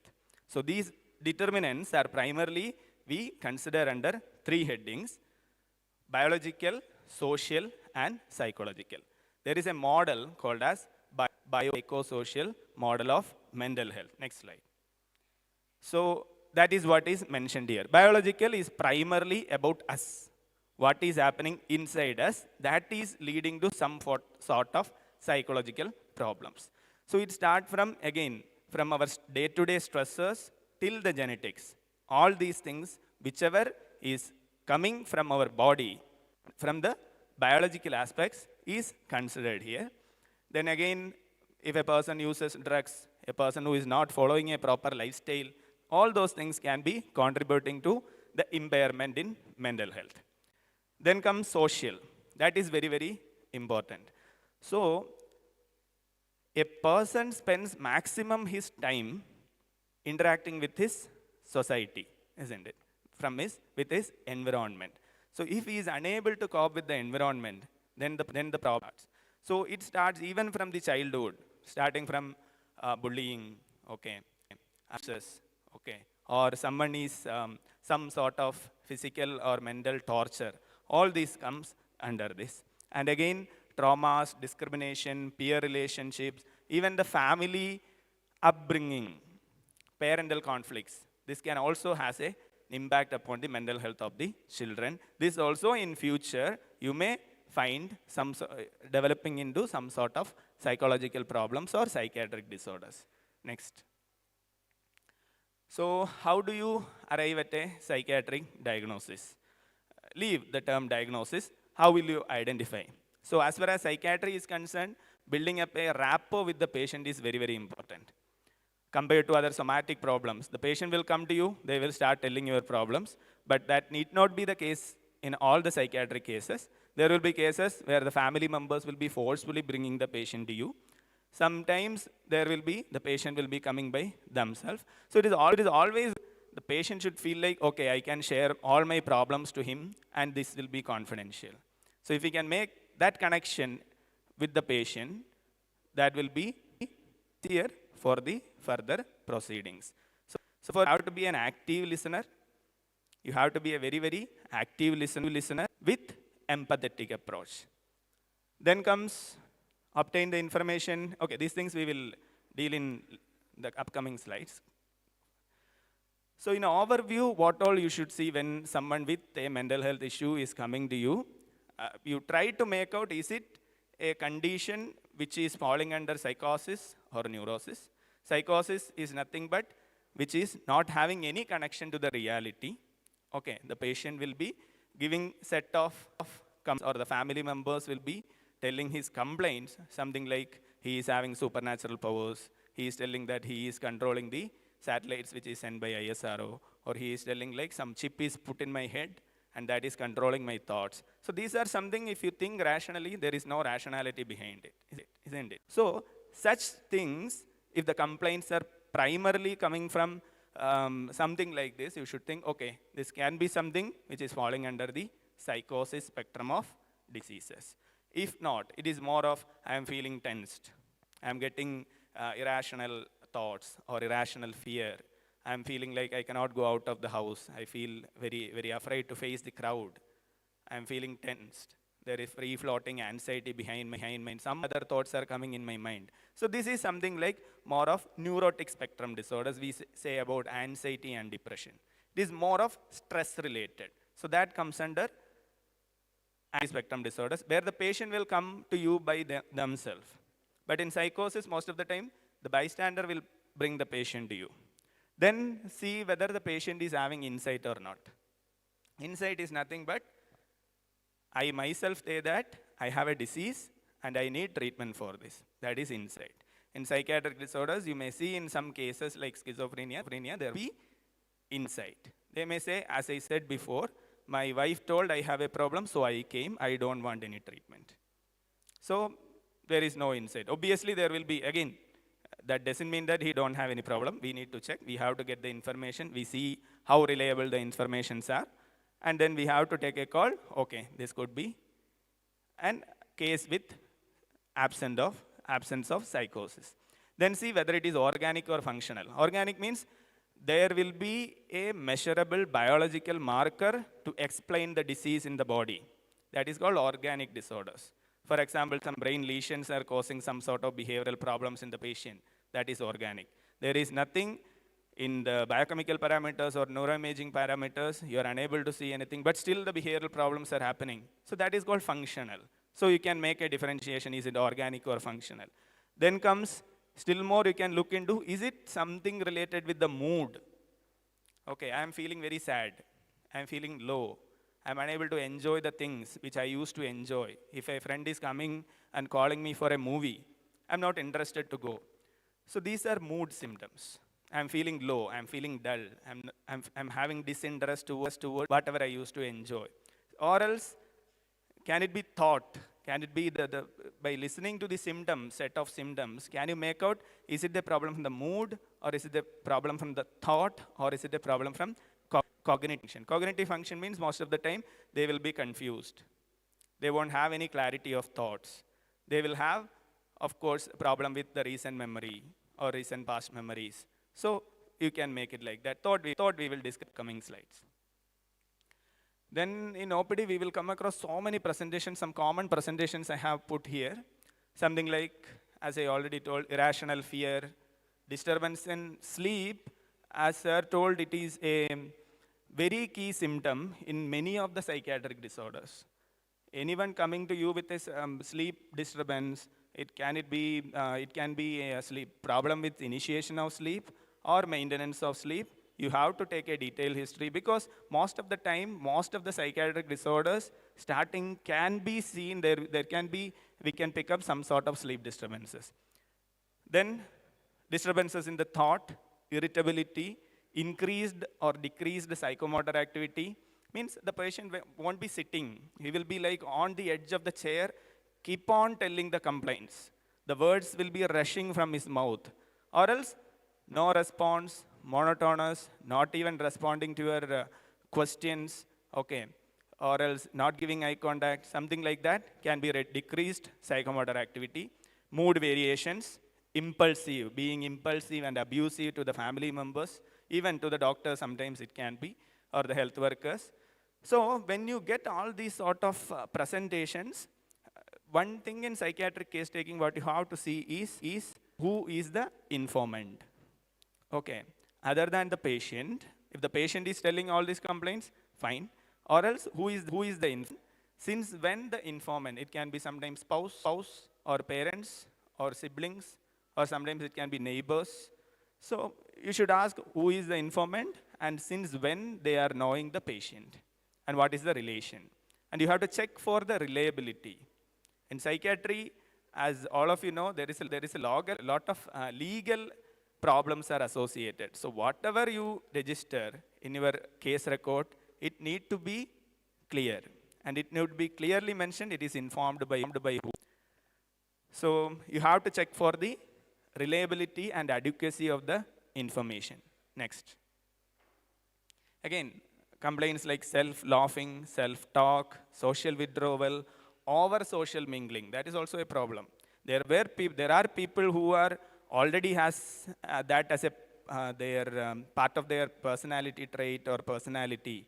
So leaving that, all of a sudden, if a person is showing some over-social mingling, over-spending nature, okay, so such things need to be addressed. Over-cleanliness, hearing sounds in the air, that is also a common presentation, which is nothing but hallucination. Then increased energy level, irrelevant speech, low energy level, feeling sad, inability to feel pleasure, repeated intrusive thoughts. Even in the presidential address, sir was mentioning about obsessive compulsive disorder. So that is a condition where you get repeated intrusive thoughts in your mind which you don't want, but you are unable to stop. It can be images, it can be thoughts. So such condition also can come up as complaints. Then death wishes and over-talkativeness, etc. There are so many other complaints, but these are some of the most common complaints you see. Then how can classify these set of symptoms? So you are getting so many symptoms, so you can primarily classify them into certain groups, like as I told earlier, mood symptoms. Okay, mood symptoms are primarily seen in mood disorders. Under mood disorder, the most commonly used term, depression comes or mania comes. So mood is nothing but it is a persistent emotional status of your mind. Okay, it It is not like now it is a trend. Like we generally say like, I had a breakup, I am depressed. Or I not got ticket for a movie, I am very much depressed. Or in Dream 11, I lose much rupees, I am depressed. So depression is very commonly we are using nowadays. But actually depression is much more than that. Okay, which has persistent mood status where the person subjectively feel is unable to do anything. Okay, so we in Ayurveda we call it as Vishada, and the definition we give is Kaya Vak Chittavasadaha Vishadaha. Okay, Kaya Vak Chittavasadaha. That means physically, verbally, and mentally I am unable to do anything. So it is such a state. Okay, it is something similar to that. So then comes cognitive symptoms. Again, cognitive symptoms. Again, all the higher mental functions. In neurologic examination, you may write, isn't it? You may write it like, patient is alert, oriented, and conscious. So again, under which there are so many other parameters which need to be assessed, like attention, concentration, thinking, judgment. So all these things we will consider. If any impairment or anything abnormal if you are finding in terms of, most of the time it will be under the component of memory or attention or concentration. We will classify them under cognitive symptoms. Then comes problems of thoughts. Okay, so this is very particular and this you will see very commonly. Okay, so here the patient will be complaining something like, I was walking through a street, so there were some people standing around and they are conspiring against me, or they are planning something to harm me. Okay, or else my food is continuously poisoned by my family member to kill me. So these are nothing but different forms of delusions. So delusions are nothing but strong, false, unshakable beliefs. Okay, they are very strong. If you say, no, how your mother can poison you? No, he won't believe. No, they want to kill me somehow. They are very strong, they are unshakable and false belief. This, being a physician, we have to check considering their social background. We don't know whether they have some family issues and someone actually tried to poison him. We don't know the history. So that's why initially I told, you have to get the information from the informant, check whether the complaints what the patient or the informant is saying is reliable or not. Then comes behavioral symptoms. Behavioral symptoms in different psychiatric disorder, we will be able to see something like hyperactivity, impulsivity, suicidal behavior, disinhibition. Disinhibition is also very commonly seen in conditions like psychosis, that is schizophrenia, where the person disturbance is primarily seen in social cognition. So social cognition is nothing but how a person has to behave in a social setup. Okay, he has to be with different kinds of people, how he is understanding the social scenarios, how he is responding to it. This is the sum total of social cognition, which is extremely disturbed. Then comes perceptual symptoms. Perceptual symptoms, you may be knowing like the patient may be complaining like, doctor, I feel like someone talking to me. Okay, so we can ask who is talking to you. Don't know. So you can ask whether it is a male or female. Sometimes they may be able to say the gender. They may say it is a female voice. What they are saying, most of the time, the complaints will be, they are blaming me. They are saying you are useless, you are good for nothing. So such kind of running commentaries will be there. The patient will be listening. So depending on the severity of the hallucination, this can be continuous just like a running commentary, or else it can come and go, like in a day 5 to 6 times, someone say 10 times. So that much disturbance it can cause to the patients. As far as hallucination is concerned, it is something which need to be very carefully addressed. Sometimes there be command hallucinations. Okay, the voice what is instructing, the patient may tell, you go and do suicide. So when it becomes too severe, the patient do that. More worse case than that, sometimes they may say, so they are planning, conspiring against you, they are trying to harm you, take a knife, go and stab them. So even that can happen in command hallucination. So wherever patient is giving such a history or a complaint, even the family members are giving such a history, you have to be very, very conscious. Then psychiatric disorders doesn't mean that it will come up with only psychiatric symptoms or psychological symptoms. There can be a lot of physical symptoms as well, like dull aching pains, unexplainable pains all over the body, or numbness, tingling sensation, and so on, which opens a wide spectrum of area like psychosomatic disorder. So which is area where Ayurveda people can handle everything much better than the modern biomedicine people. Because as I told in the initial presentation, we treat the human body with mind. We don't keep them separately. So even Charaka also says that Sarvesham Vedananam Adhishtanam Sachetanam Shariram. Chetana Yukta Sharira is the Adhishtana for all the Vedanas. So psychosomatic, whatever comes to you, as in the inaugural sessions are told, IBS or whatever it may be, we can treat it very well. Next. So then comes to diagnosis. So diagnosis, of course, psychiatric diagnosis is primarily focused more upon the history-taking aspect and based upon something called as mental status examination. Most of the components in mental status examination we have already briefly explained. So case-taking, it is little bit different compared to, somewhat different compared to our general case-taking. Again, in the chief complaints, if you see according to patient, according to informant, you have to collect the detail, then reliability. Then coming to history of present illness, something like the present complaints what the patient is telling and how it has started, when it has started, was it abrupt? All of a sudden, one fine morning, the patient started complaining about the symptoms. Is it so? Or it was insidious, so onset. It has started in 1 or 2 months, and now it has reached up to this severity. Then coming history is very, very important, obvious. If there is a positive family history, it is a red flag. Then coming personal history-wise, substance abuse is again a red flag. Anyone who has a history of substance use will be a bit more vulnerable for the development of some sort of psychological disturbance or psychiatric problem. Next. One thing I left there, pre-morbid personality. Pre-morbid personality is something before the onset of symptoms, what was the condition of the patient? Okay, how good he or she was, how active she was into the society, how good she was to address or how effectively she was coping with the day-to-day stressors. So all these things we need to see. For example, it had an address from the childhood itself.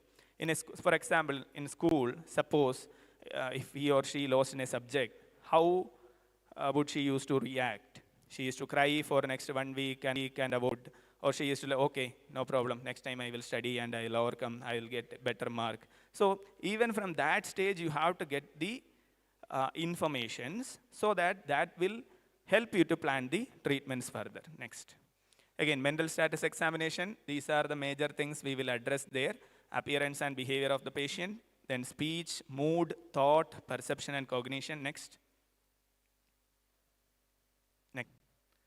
Again, general behavior, as I told, whether the patient is able to sit in front of you or he is in a hurry, the words are rushing from his mind, from his mouth, or he is simply sitting idle with a monotonous voice or not even responding, something called mutism. So all these things are something from the time of interview itself you can start analyzing. Psychomotor activity we told, then speech. Speech, you have to check whether it is relevant. It is to the point. You can give a neutral subject. You tell something about rain. Okay, patient is having a proper stream of thought. If you want to say 5 sentences about rain, you should have a proper stream of thought. Then only you will be able to say. Are you slipping from that context? You are going to some other topic. You have started from rain, then you went to sky. Rain is coming from sky, and sky, there are clouds. So if in a clouds night, if you see there are stars. So this is a condition, something called as tangentiality. So just like a tangent, he is slipping away from the topic to topic. So this is what you have to look into the speech. Again, thought we discuss, mood and affect, perception, again hallucination. It is of different types, single person, 2% hallucination, 3% hallucination, command hallucinations. So it is like bare minimum is the patient is hearing some sort of noises or voices in the ear. If it is voices, you have to be very, very careful. Next. Cognitive, again, you have to look for attention and concentration, orientation, memory, how the judgment of the person towards various social situations, intelligence, and then the insight. Next.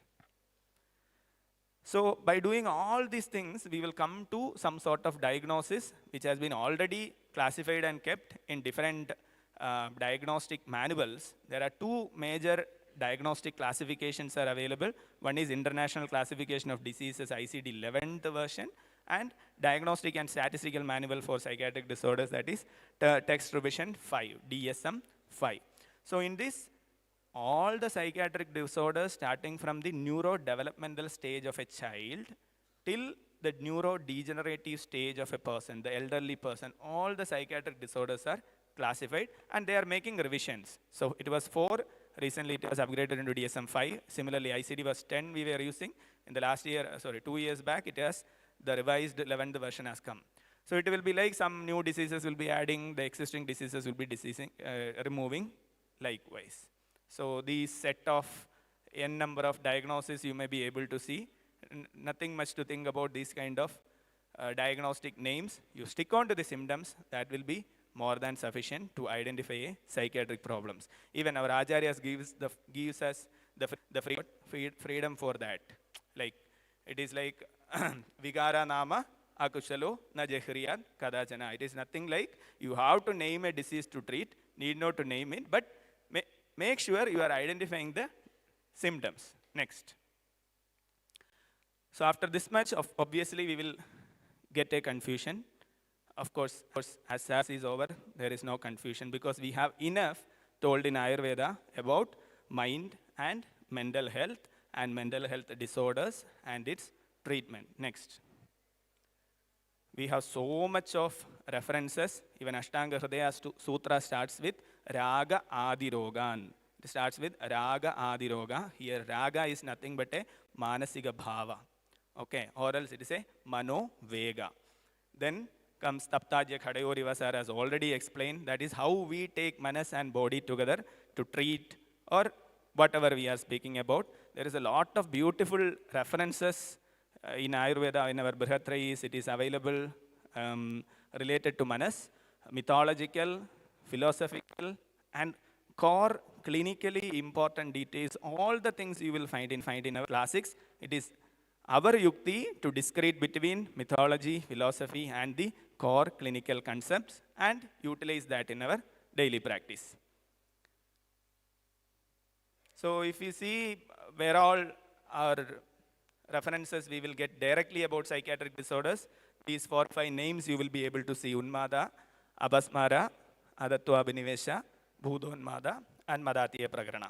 Here all we will get the references as well as treatment strategies to address different psychiatric disorders. All the Nidanas, Purvarupa, Lakshana, Chikitsa Sutra, everything you will be knowing. I won't be touching anything of those things. What clinically you can do from these concepts, these chapters, I will be mentioning in brief. Next.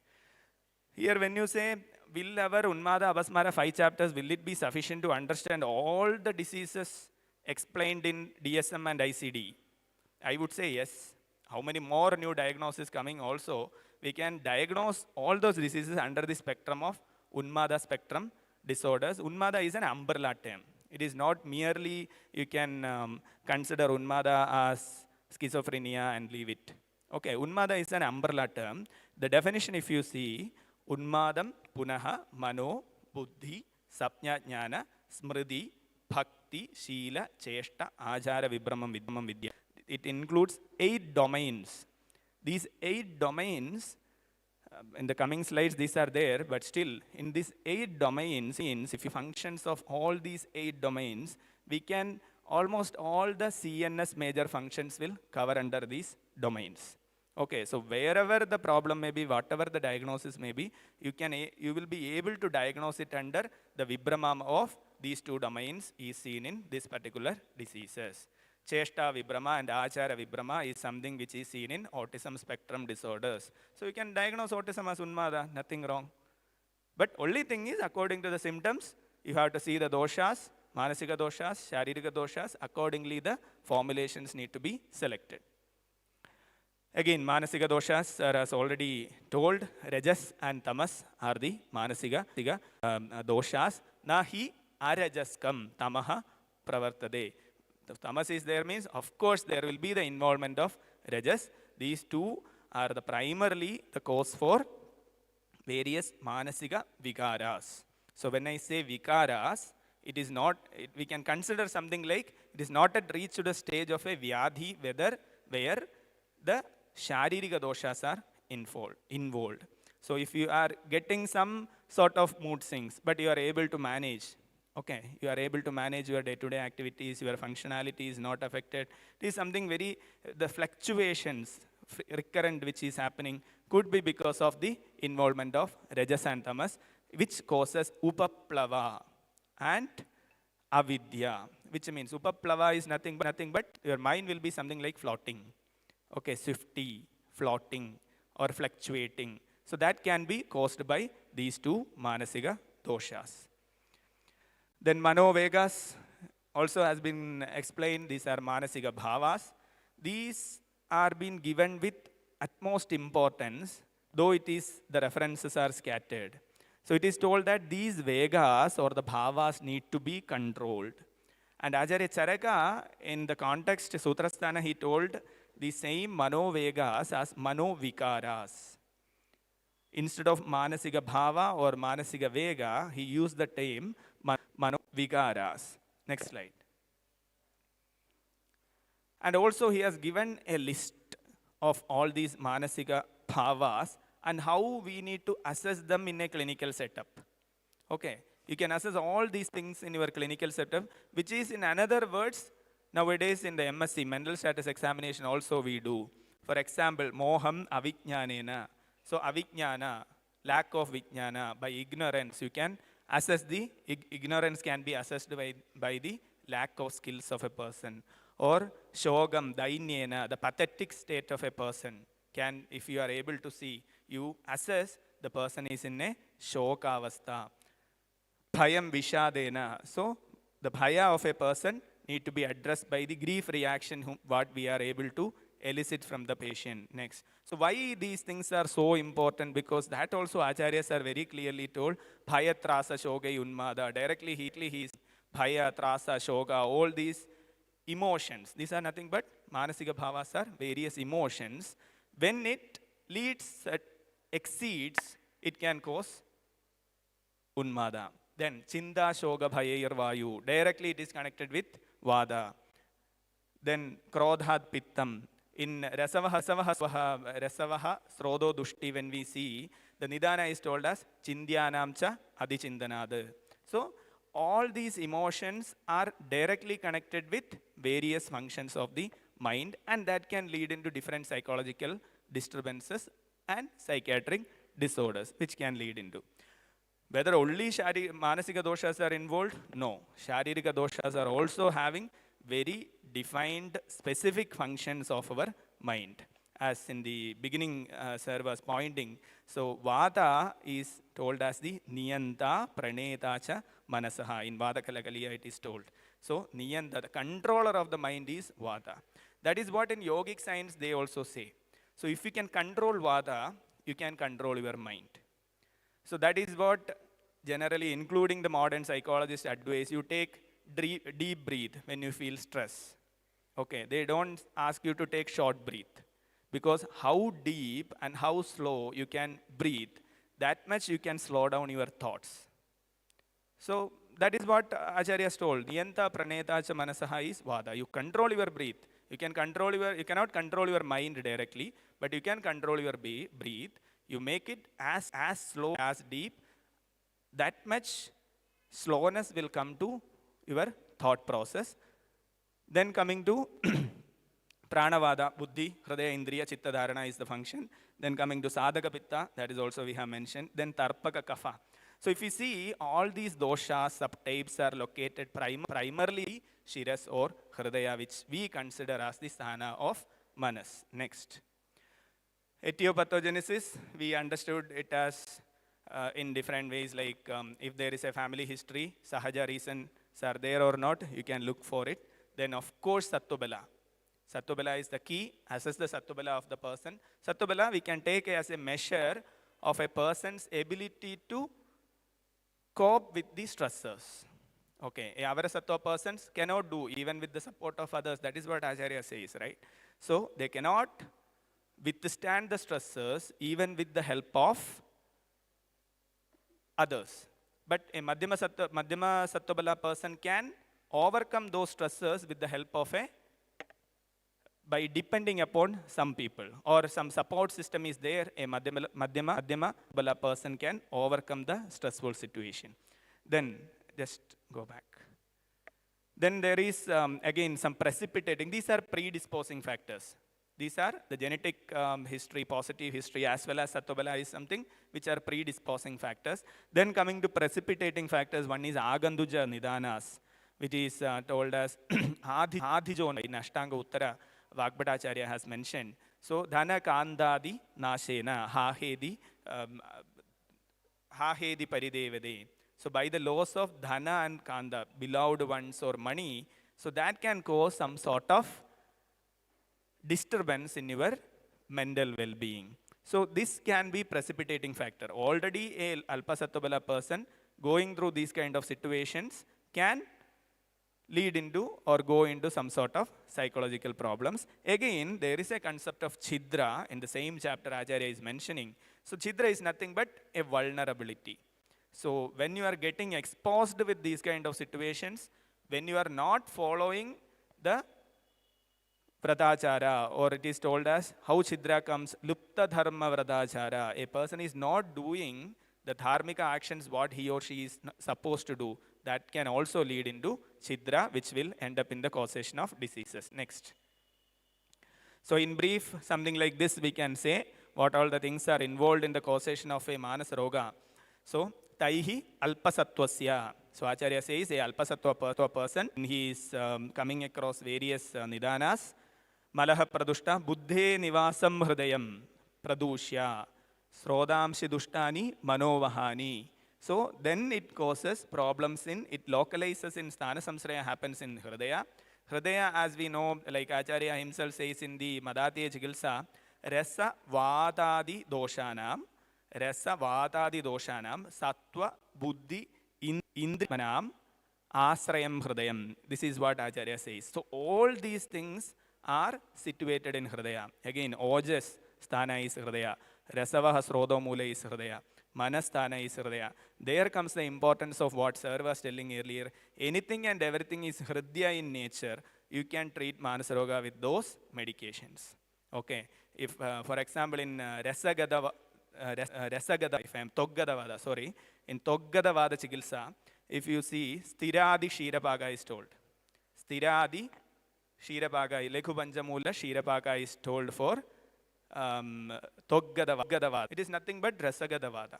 Tok is the Asrayasthana for Rasa. So, in wherever there is skin or the Rasadhadu is involved, you can use Hridya medicines to treat that. Of course, that will have an impact upon your mental functions. Next.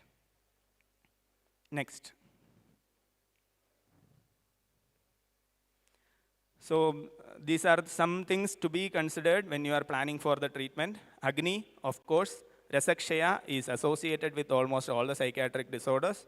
Ojakshaya, Avarana is there means you have to consider that. Tasmad Avrada Margetu Sasneham Mardushodanam is told in the Chikitsa Sutra of Unmada. And what all the Sharirika doshas are involved, what are the Manasika doshas are involved. These things should come into your formulation to go for planning the treatment. Next.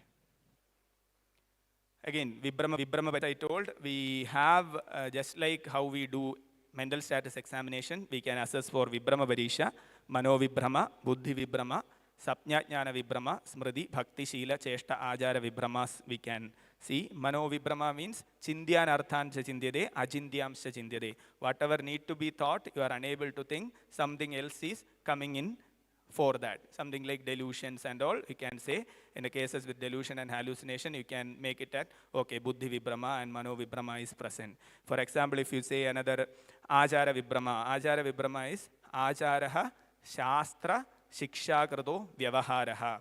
So those are the knowledge we are perceiving by shastra, by our vidyabhyasa, by education.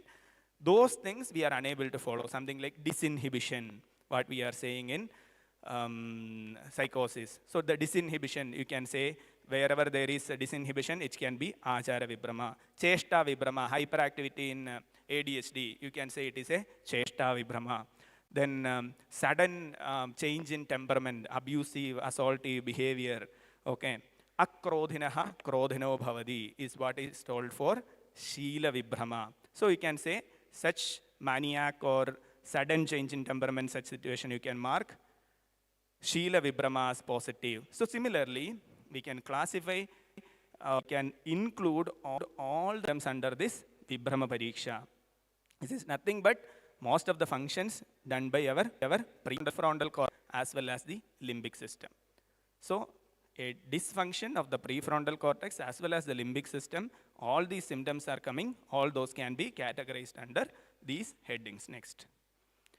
So these are some of the cases we see. Most of the cases like Unmada, it can be positive symptoms. There we consider it as Vada Pitta Pradhana or sometimes only Vada Pradhana. Negative symptoms is considered as Kapha Pradhana. Then BPAD, maniac episode Pitta Pradhana. Depression, mild to moderate as Vishada, where we will be primarily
psychiatric disorders. So if we see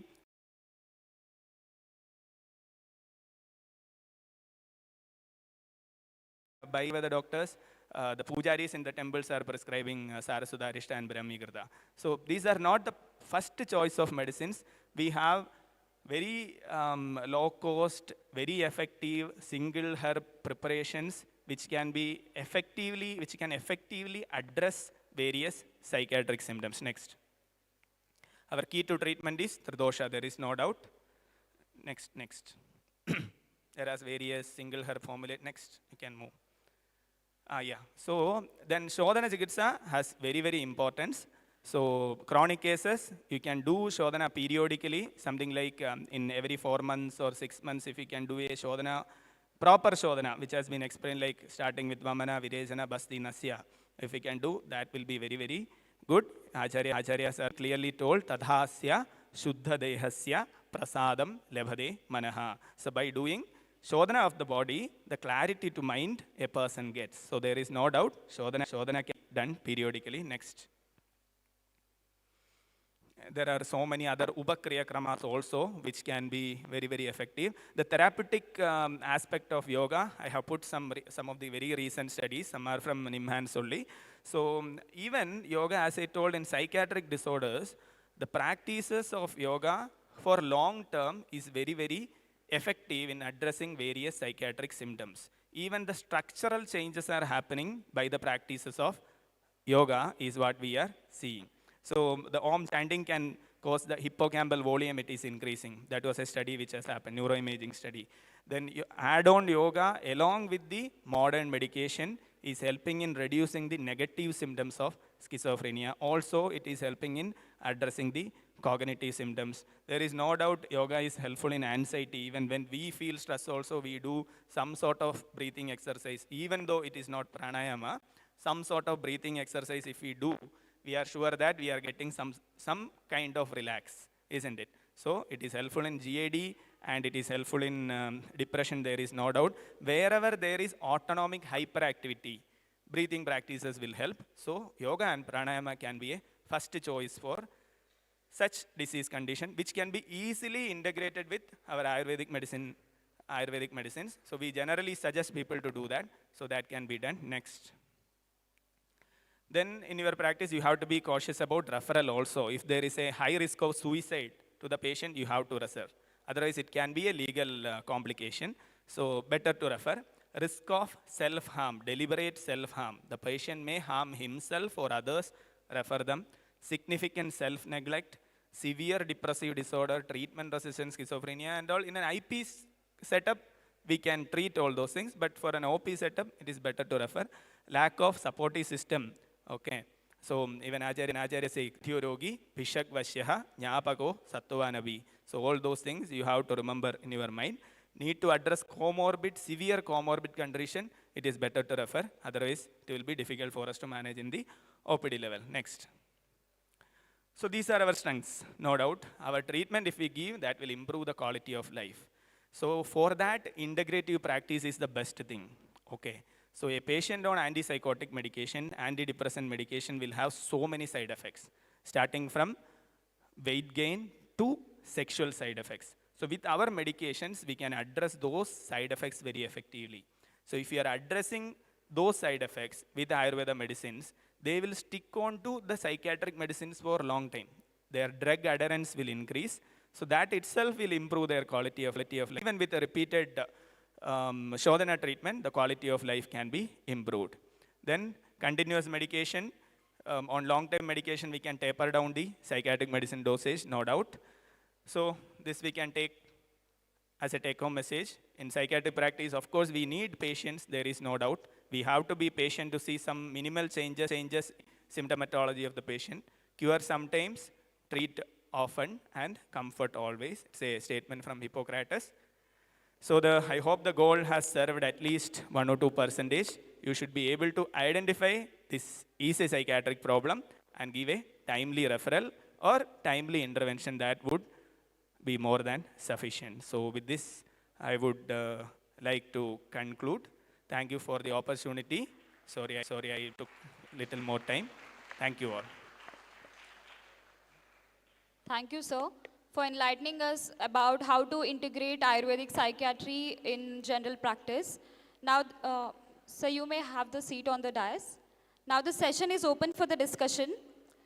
All volunteers have already passed the chit to the audience to write down the doubts, what they have. And if you want to ask the doubts by yourself, you can just stand up and we will provide you a mic. Or else you can write it down on the chits provided to you.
With a round of applause, we would like to felicitate Dr. Santosh C. Sir as a matter of honor.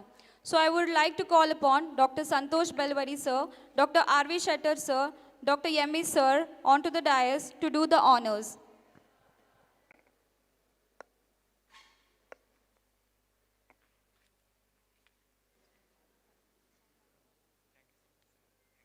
The questions will be asked after the felicitation.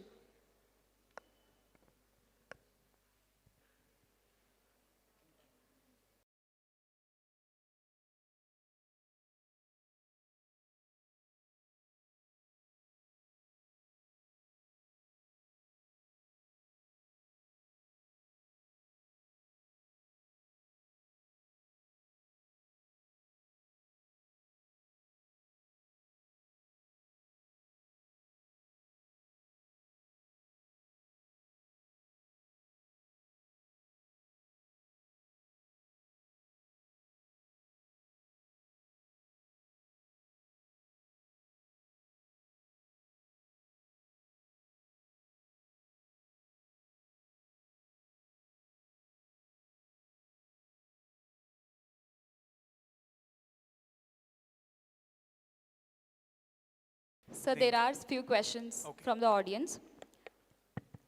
The first question is, can we prescribe Ayurveda medicines along with modern psychiatric drugs? From my experience in the last 10 years, I would say yes.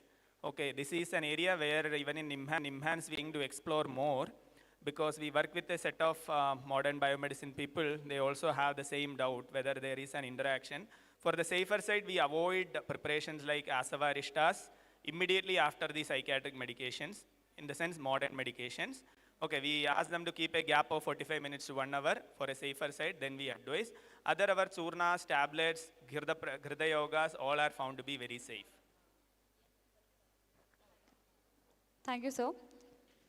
So one more question is, any specific asana or pranayama for prevention of mental health? Yeah, there are. So there is, I'll share you the link. So we have daily sessions, when mental well-being sessions conducted from the Department of Integrative Medicine. It's a Zoom session. So that include very simple breathing practices and some set of pranayama, which is a module for around 30-35 minutes. So if you are interested, I will share the link with the organizers. You can join that session. If you visit our Integrative Medicine YouTube channel, you will get all those modules. Even disease-specific modules also you may get there. Thank you, sir. So challenges to perform Shodhana or Upakramas in psychiatric disorders? Around 80 to 90% of the cases what we admit, we will ensure that they are amenable to conduct all these Shodhana procedures. Extremely non-cooperative patients we don't admit because they don't do. So some cases where there is a complete absence of insight with non-cooperation, we can't do anything. Even with treatment-resistant schizophrenia cases and all. So we find that they won't cooperate. They won't cooperate for Snehapana, they will spit it out. Even for Vamana, it will be very difficult. And in some centers, like Kottakkal and all, we, with the permission of the family members, we just try something like Trasana, not, of course, physical. So it is just like raising bit of voice and all. So sometimes they obey. But if it is non-cooperative, better not to do, because we don't get the expecting effect if the Shodhana is not properly happening. So the next question is, as you said about the Daivavapashra Chikitsa, like chanting, so the audience are asking about what if the patient is in anesthetic condition and how can we convince him or her to take the Daivavapashra Chikitsa? Anesthetic condition. Yeah, like if the patient is in anesthetized. Sir, excuse No, Daiva Vipassana is not a first choice of treatment. I generally suggest in my practice. So it is widely depend on the belief system of the patient. If the, maybe, if the patient is now aesthetic, okay, so then of course, he don't believe in God. In such cases, there is no point in telling about Daiva Vipassana Chikitsa. So it is totally depending on the belief system of the patient. If at all somebody asks me regarding going for Daiva Vipassana Chikitsa, I generally explain them the possible exploitations what are happening in this field for the, in the name of various, curing various psychiatric disorders. So I explain them that and I give it as their call to to go for Devapasara Chikitsa. I think on this more, Sir may be able to give more inputs regarding Devapasara Chikitsa. There are some altruistic practitioners, they do. I suggest them because they don't overclaim. They don't overclaim that we can treat schizophrenia with Devapasara Chikitsa. But they do how much ever it will help to the patient, in that way they do that. So it is not a first choice of treatment option in my practice. So how to tackle socially provoking thoughts through meditation? How to? Tackle socially provoking thoughts through meditation. Through meditation, okay. So, see, socially provoking thought to meditation is very difficult. Generally for that, we suggest various psychological therapies are there, like cognitive behavioral therapy or BT. So it is better to advise that. Meditation is something you are going internal, isn't it? You will close your eyes and meditate. So that won't be much effective to address thought-provoking so aggressive thoughts and all. So it is always better, if medication is required, give medication. At the same time, you can suggest for behavioral therapy or CBT. That will work better than meditation. So I think we have to give the stage to Sir. We are getting late. Okay, sir. I will take the questions once after Sir's session time is there. Okay, fine. Thank you, sir, for clarifying all the doubts of the audience. It was a very thoughtful and a knowledgeable session. Thank you.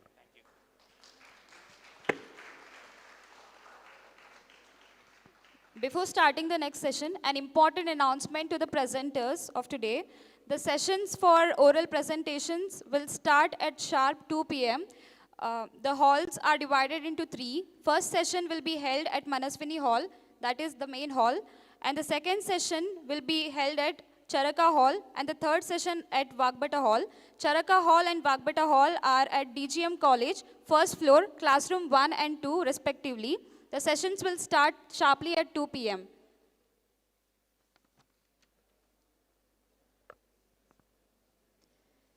So let's move to the second session. Depression is more than being sad. Anxiety is more than worrying. OCD is more than being tired. PTSD is more than just flashback. Bipolar is more than mood swing. Schizophrenia is more than seeing things. And addiction is just not a choice. On this note, we would like to move forward with our next session on the topic Understanding and Ayurvedic Management of Common Psychiatric Disorders, which will be dealt by an eminent personality, Dr. Narayan Prakash sir. I request Dr. Budesh sir to escort Dr. Narayan Prakash sir on the dais. I also request Dr. Kulmi sir to welcome Narayan sir with a flower bouquet.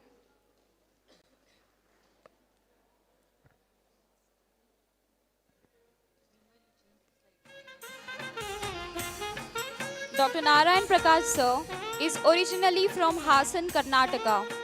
Sir has completed his BA-MS in December 1995 from Karnataka University, Dharwad, Ayurveda Mahavidyalaya, Hubballi with 3rd rank. Sir has completed his M.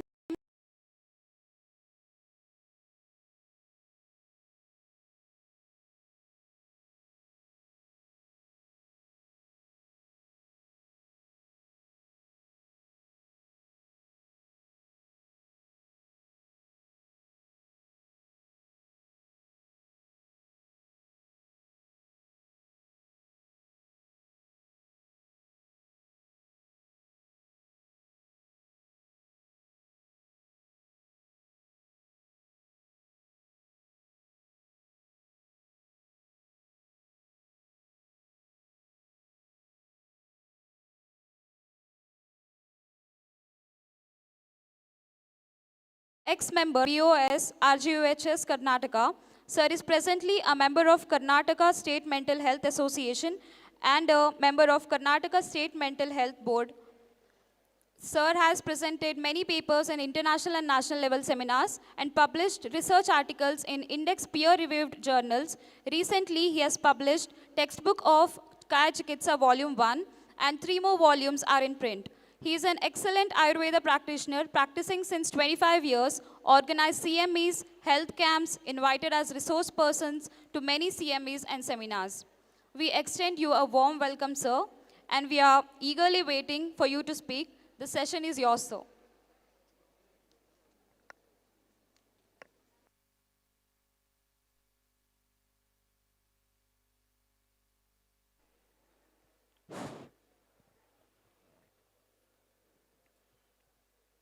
ओम श्री गुरुभ्यो नमः। ओम श्री धन्वन्तरे नमः। अज्ञानतिमिरान्धस्य ज्ञानाञ्जनशलाकया चक्षुरुन्मीलितं येन तस्मै श्रीगुरवे नमः। रागाधिरोगान् सततानुशक्तान् अशेषकायप्रसृतान् अशेषान् औत्सुक्य मोह अरतिधान् जगान यो अपूर्व वैद्याय नमोस्तु तस्मै। For all Apurva Vaidyas, I bow my head.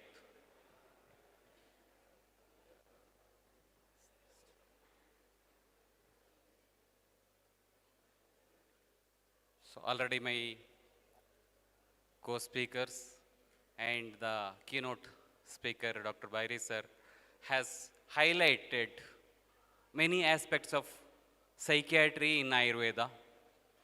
And you know,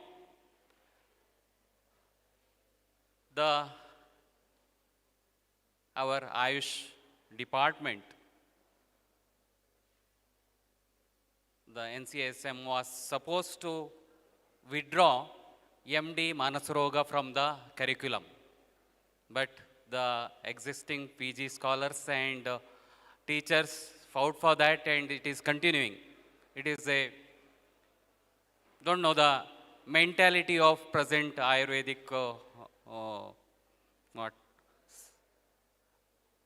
curriculum setters, because the world is looking towards Ayurveda for psychiatry, not for other diseases. You know, the many calls I receive from NRIs regarding their psychiatric problem, not for the physical problem. And the world is looking towards Ayurveda, specifically the people who are coming to India for Ayurvedic treatment, they come for Shirodhara and other Murnitaila treatments, which gives relaxation to them, and they can energize by the Ayurvedic treatment, and they can work better in their working area. But unfortunately, our system is going backside by withdrawing Ayurvedic psychiatrists from the society, where the demand is high. Okay, leave it. The Acharya Charaka and other Acharyas till the date has, in every chapter you can find psychology or psychiatry, not in one, only in Sharirasthana and Indriyasthana. In every chapter, from Dirghanjivitiya Adhyaya to till the end of the Samhita, every chapter contains the psychology or psychiatry. Without which, because Ayurveda Acharyas were know that the body and mind, they are interdependent. The body will not work without mind, is it not? So, the mind-body dependence is highly explained in our classics, and understanding of that and implementing in the practice is beneficial for the society. So there is vast references in our text regarding Ayurvedic psychiatry, though there is separate psychiatric textbooks which we hear in by names. They may be our Ghazni or the other invaders, all might have burnt. As you know, the Nalanda University has burnt for many years. So many books might have burnt, our knowledge might have burnt, but still it is in practice and still it is in society. The Graha Chikitsa was a separate branch at that time. So definitely, along with the Kaya Chikitsa and other branches, definitely the practitioners were there. They were practicing that, and many books might have been written. But the knowledge which is available is not there in the granthas now or in the textual form. But you can't say that Ayurveda doesn't contain psychiatric knowledge. So, Ayurveda is boon for the patients of mental disorders. Because, see, I get the many patients who are on psychiatric treatment. They sometimes get benefited with the medications, but they are not able to work. They are not able to do their routines. They are not enjoy the family life. So, this treatment has taken us from this level to this level. But from this level, we are not moving further. So, with that expectation, they come to Ayurveda. That at least some of your medications or some of treatment, if you provide, which may make us to better work or in our lifestyle better, we can enjoy the life with the modifications in the lifestyle. So, in that area, definitely Ayurveda succeeds, as already the speakers told, the Dinacharya, Rutucharya, Ratricharya, Swastavritta, Sadvritta, and Achara Rasayana, yoga practices, all these will help for the preventive as well as in, if they are in the treatment, to get better from that treatment. And you can slowly taper the psychiatric drugs also, if you are confident. And the Bhagavad Gita, it is a complete psychology. All psychologists will refer Bhagavad Gita, even the foreign psychologists refer Bhagavad Gita, as the Bhagavad Gita is a complete psychology. All the counseling, because Arjuna was in Vishada, he was not in a mood to fight, he was completely disappointed. And Krishna make him to fight with all, in the 18 chapters he explained everything. Even the food he explained, what type of food is to be taken by a person. Because in the Satvika, Rajasika and Tamasika Aharas he mentions that, and how to control the mind. All these aspects are mentioned by Krishna to Arjuna in the form of Bhagavad Gita, which we don't read and don't understand. That's why we struggle a lot with the psychiatric problems. Next. You know the Sukhayu, Dukhayu, that is personal life. Hitayu and Ahitayu are the social lives. And the Dukhayu and Ahitayu leads our personal and social life miserable. And the to the already mentioned by the definition of health, where the spiritual health is included by taking from Ayurveda. The Sattva-Atma and the spiritual aspect, the Atma and Manas, are taken from the Ayurveda to this complete health.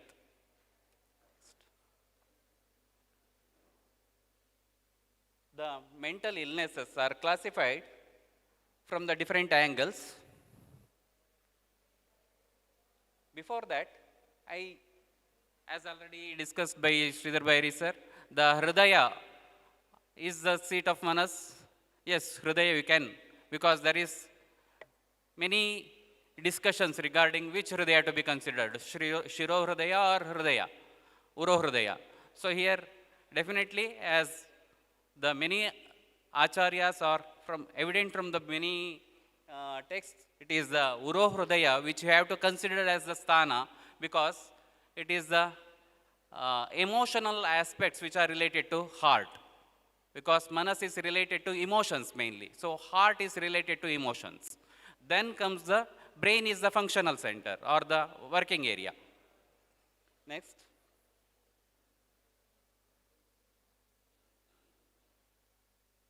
So in many disorders, the mind were involved, the brain and heart both are affected. And the Manoha Srotas were Among the Srotas, though they had not mentioned, Acharyas has not mentioned the Manoha Srotas among the Srotasas. But while discussing many things, they mentioned even the Manoha Srotas, which we have to consider the neuropsychiatric psychiatric aspect, maybe the neurons or the serotonin, etc., neurotransmitters also.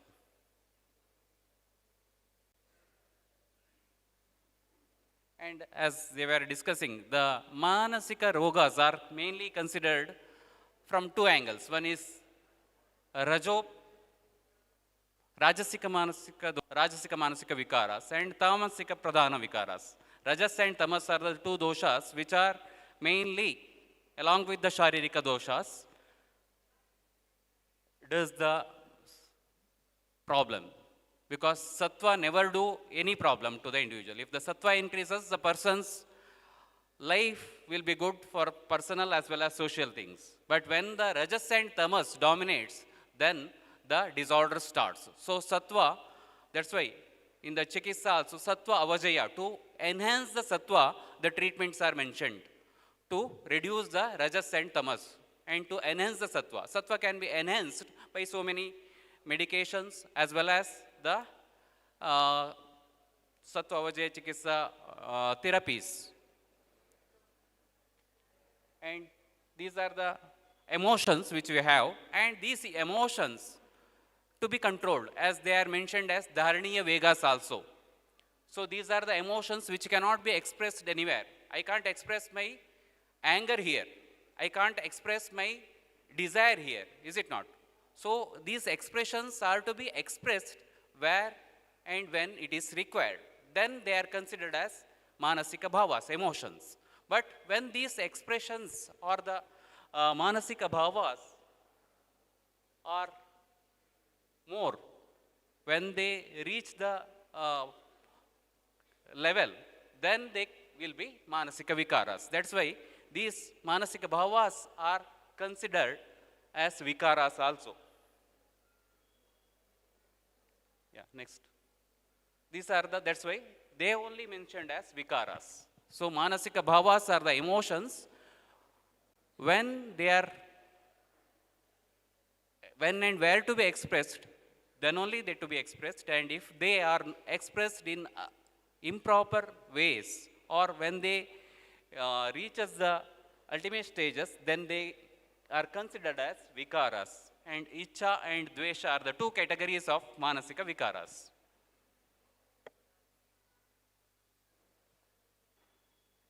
These are the vikaras caused by dvesha.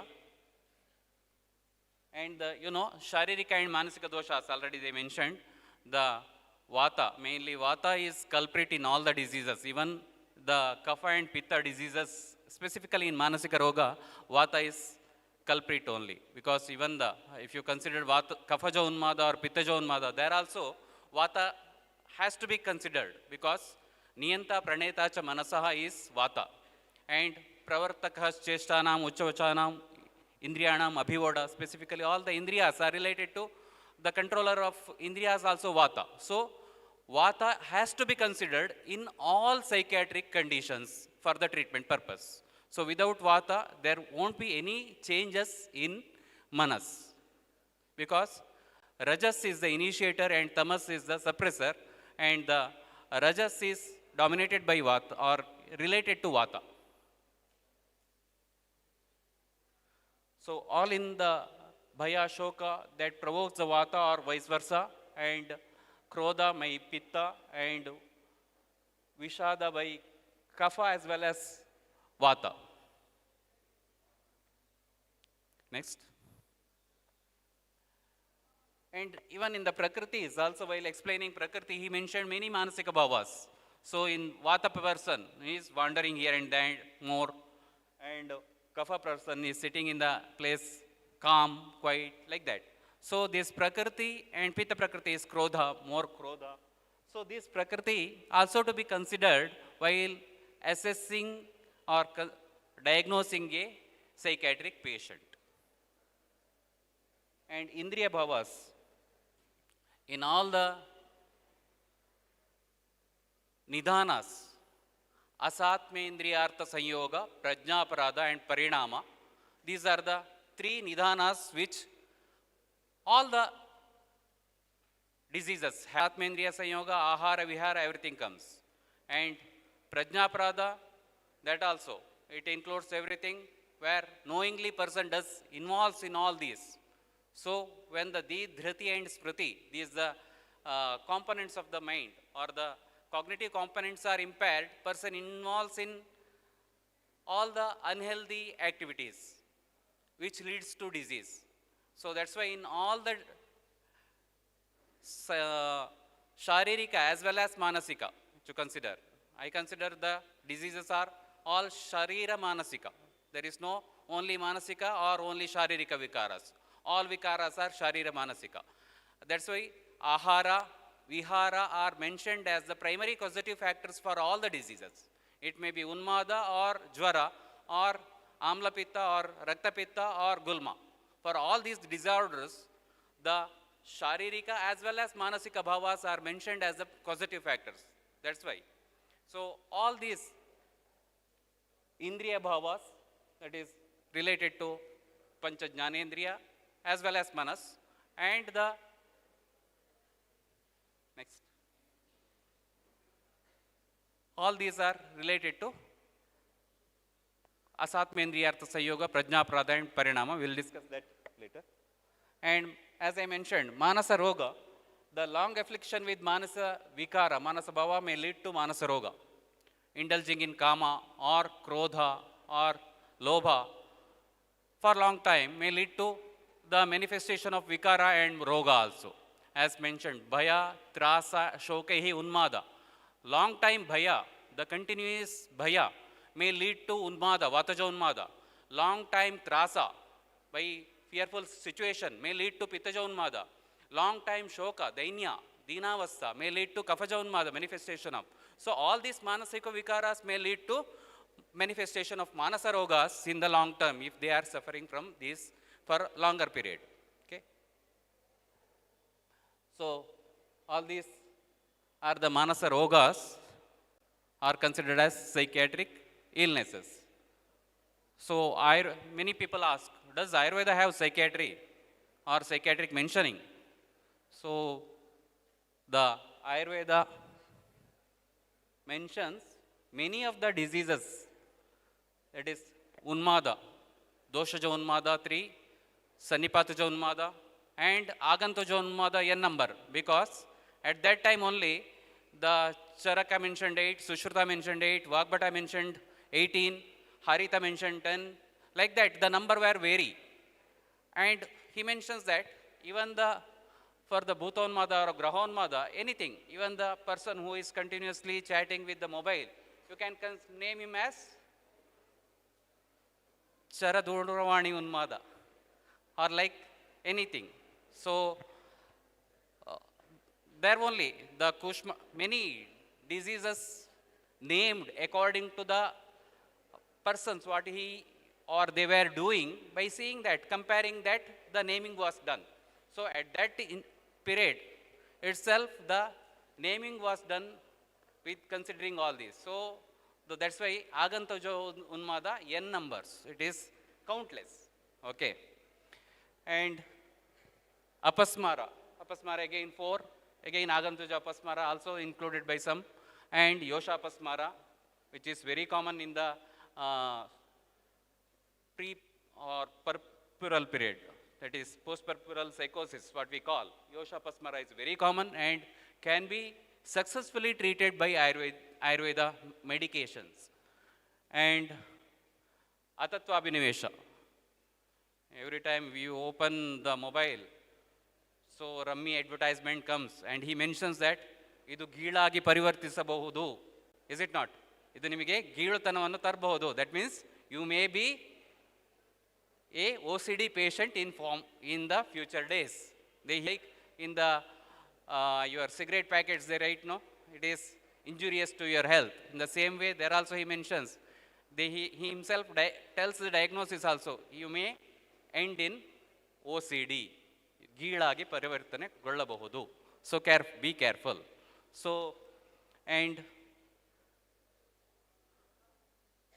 anidra or nidra vikaras, where another important area where Ayurveda can successfully treat these disorders, because we have the anidra as vataja nanatmaja roga, and alpanidra as pittaja nanatmaja vikara, and atinidra as kafaja nanatmaja vikara. So if you treat these three doshas, that is for anidra you treat from vata point of view, and alpanidra kapha point of pitta point of view, where disturbance in the sleep, usually because of the pitta, and atinidra excessive sleep, even wherever he sits he sleeps, specifically seen in diabetic patients, in prameha patients also it is seen, as well as atinidra is there when kapha increases, obesity or staulya increases, then also meda kapha vikaras leads to atinidra. So such patients can be successfully treated by Ayurvedic medicines. Even for the atinidra, modern doesn't have any medications, and we have very good medications in the form of panchakarma treatment, as well as nasya, the pradhamana nasya, and the specifically with shwasakutara, vacha, etc. Excellent results, and along with that the sudarshana churna, trikata churna, these works excellently for atinidra. Even for pitta, alpanidra, the all pittahara line of treatment works well. And for anidra, as I mentioned, it is a vatasya upakrama. It works the simple shirodhara with taila.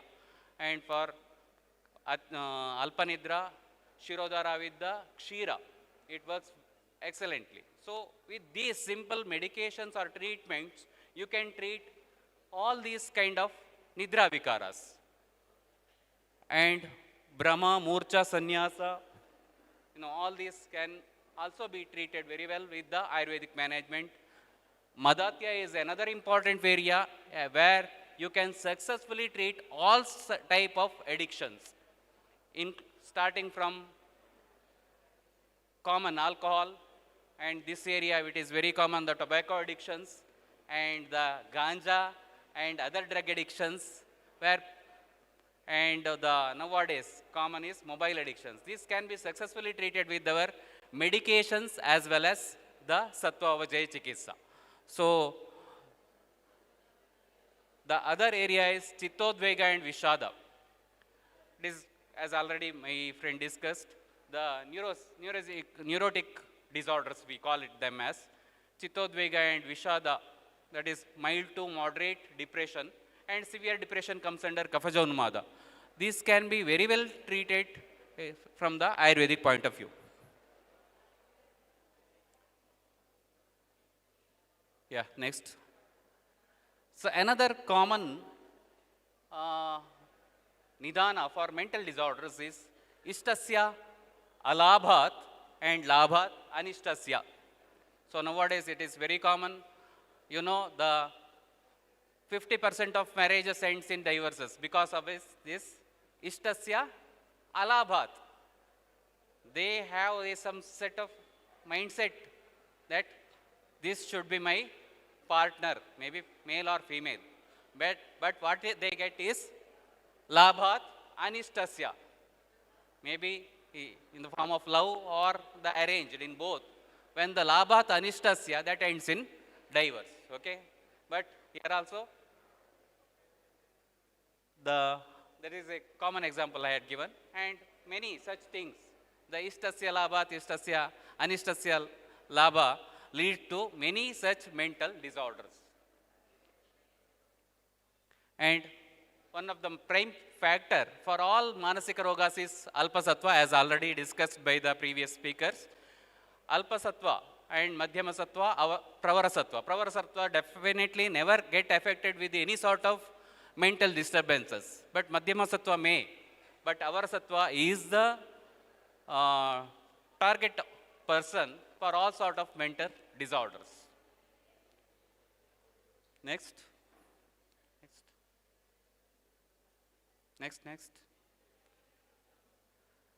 These are the another stressors which are very common in our day-to-day lives.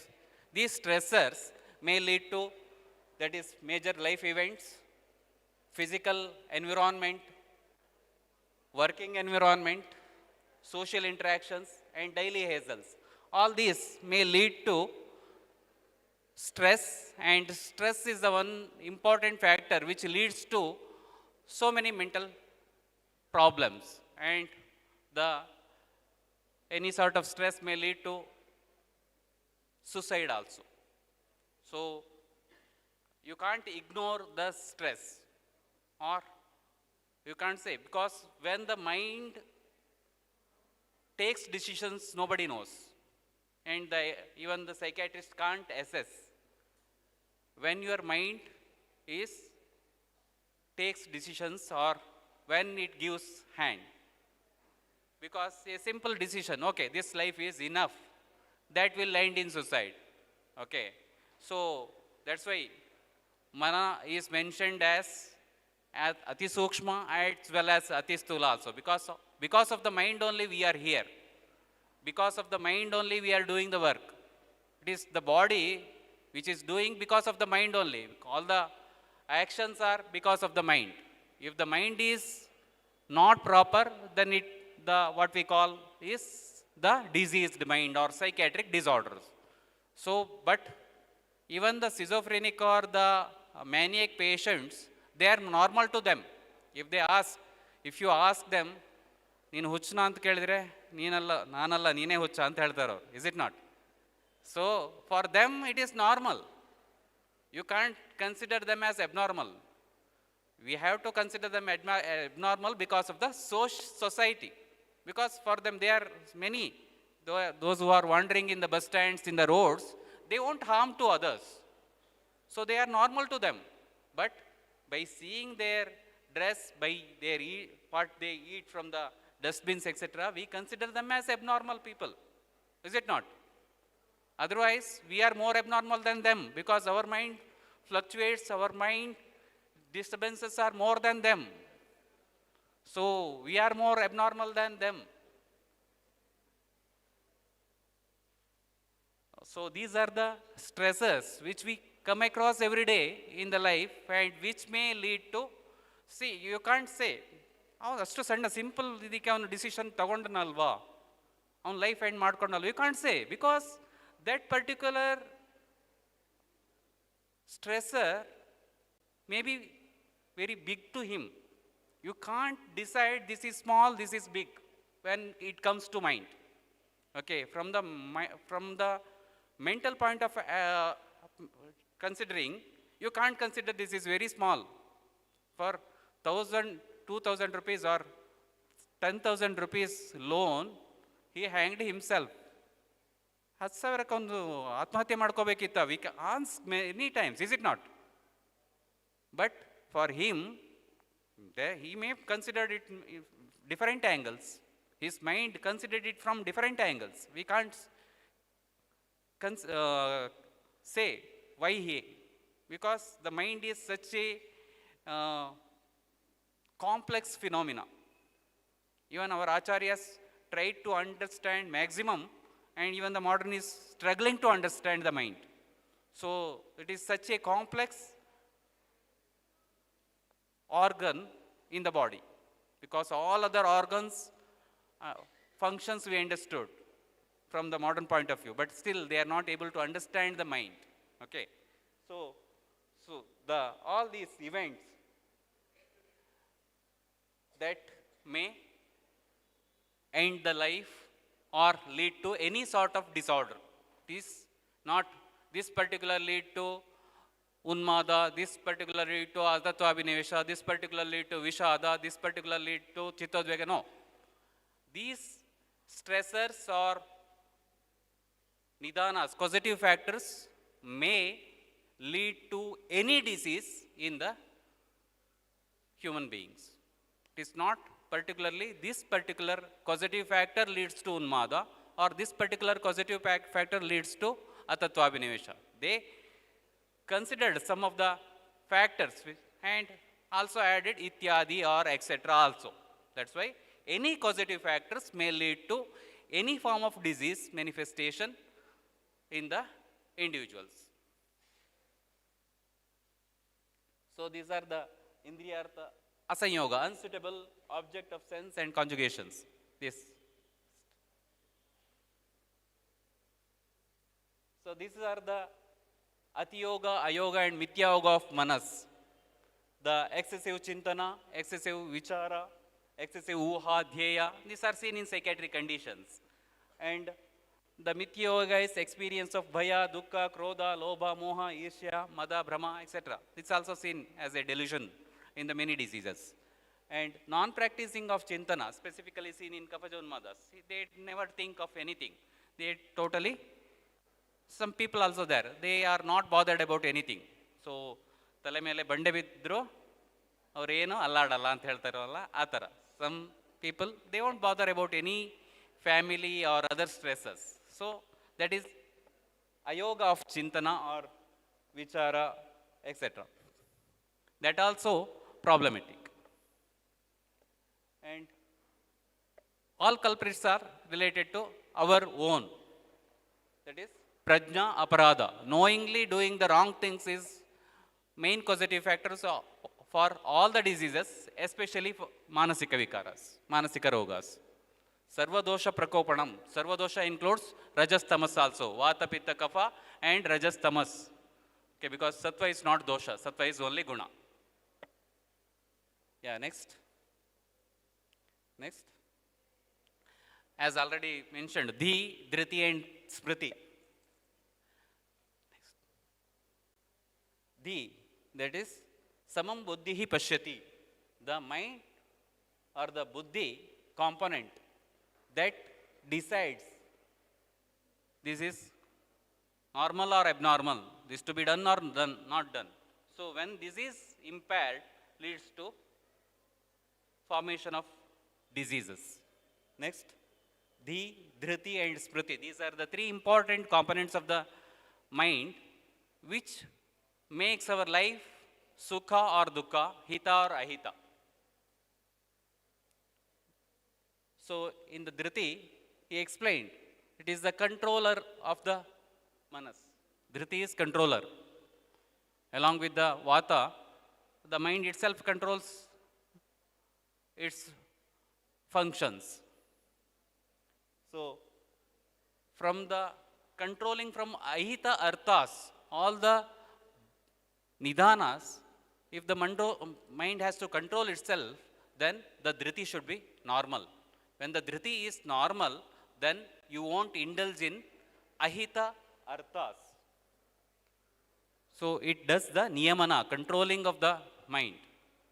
So when the dhriti component is not working properly, then the mind is uncontrollable. So it leads to ahita arthas and the manifestation of disease will be there. Yeah, next. Smriti. Smriti is memory. What we learn from childhood, how the samskaras are given. So if that samskaras are to be reflected in the life, then the memory to be normal.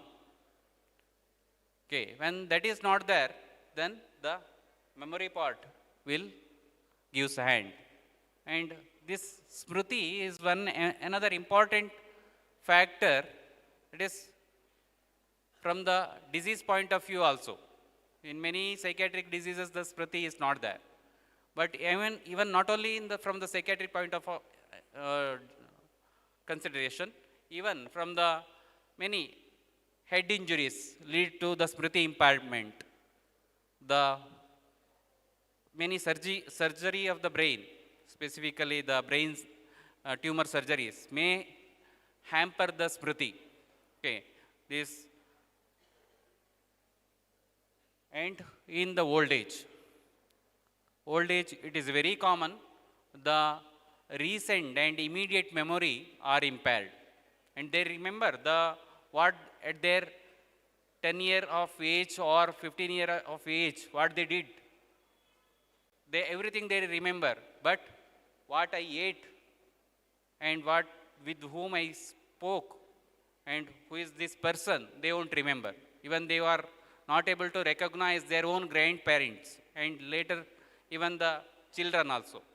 Okay, they won't able to recognize them because the memory of that childhood memory is intact, but the recent and immediate memory are disturbed. Yeah, next. So, in all the diseases, it may be daihika or manasika, all these asatmendriyartha sanyoga, prajnaprada and parinama, all the culprits, you have to consider them while diagnosing a disease, which are the impaired areas. Even the seasonal variation, specifically in psychiatric, the cyclothymic depression, dysthymic depression, these are the words which come in depression. Specifically in the cold countries, the depression is very common. That is, cyclothymic depression is very common. Because of the dull weather, the person is, there won't be any sunshine.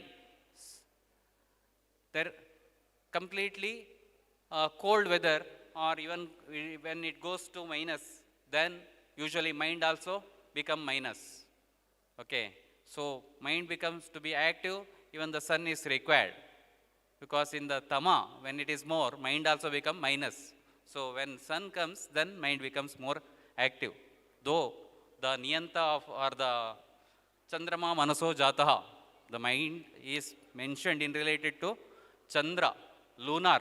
That's why the lunatic word was earlier they were using for the to call the psychotic people. Lunatic word was used. This is related to Chandra. Okay. Now also in many psychiatric and neuropsychiatric diseases, even not only psychiatric, even the neuropsychiatric diseases, this lunar eclipse as well as solar eclipse, the impact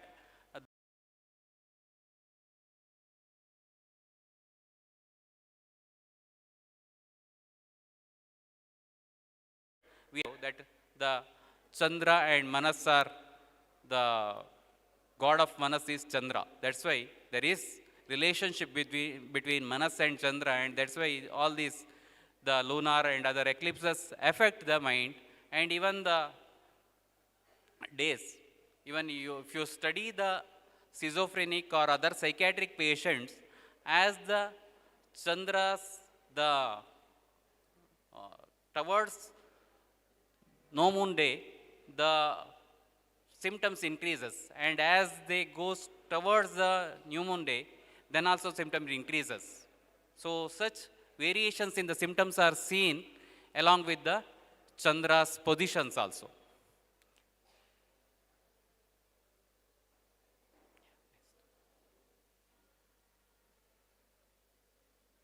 This is the classification already I discussed. These are the vikaras, diseases. This is the disease category where the physical symptoms are seen, that is specifically Atattvabhinivesha, Madateya. Then physical origin diseases, specifically Atisara, Murcha, Sannyasa, etc., where you can get the Manasika symptoms also. Next. This is the mentioned Ubhayatmaka Manasika Vikara, Ubhayatmaka Nanatmaja Manasika Vikara, and Manasika Kevala Manasika Vikara. These are the Kevala Manasika Vikaras, that is Kama, Krodha, Mada, Matsarya, etc. And Chittodvega, Vishada, etc. are mentioned as Nanatmaja Manasika Vikaras, as I mentioned. And Unmada, Apasmara, Apatantrakar, Ubhayatmaka, because body and mind are related here. In this category, only mind. There won't be any Shoka, Moha, Mana, Mada, Lobha, Moha. There is no involvement of physics. Daihika involvement won't be there. Only mind will be affected. And in the second category, both Sharirika and Manasika, and third category also, both Sharirika and Manasika doshas are get affected.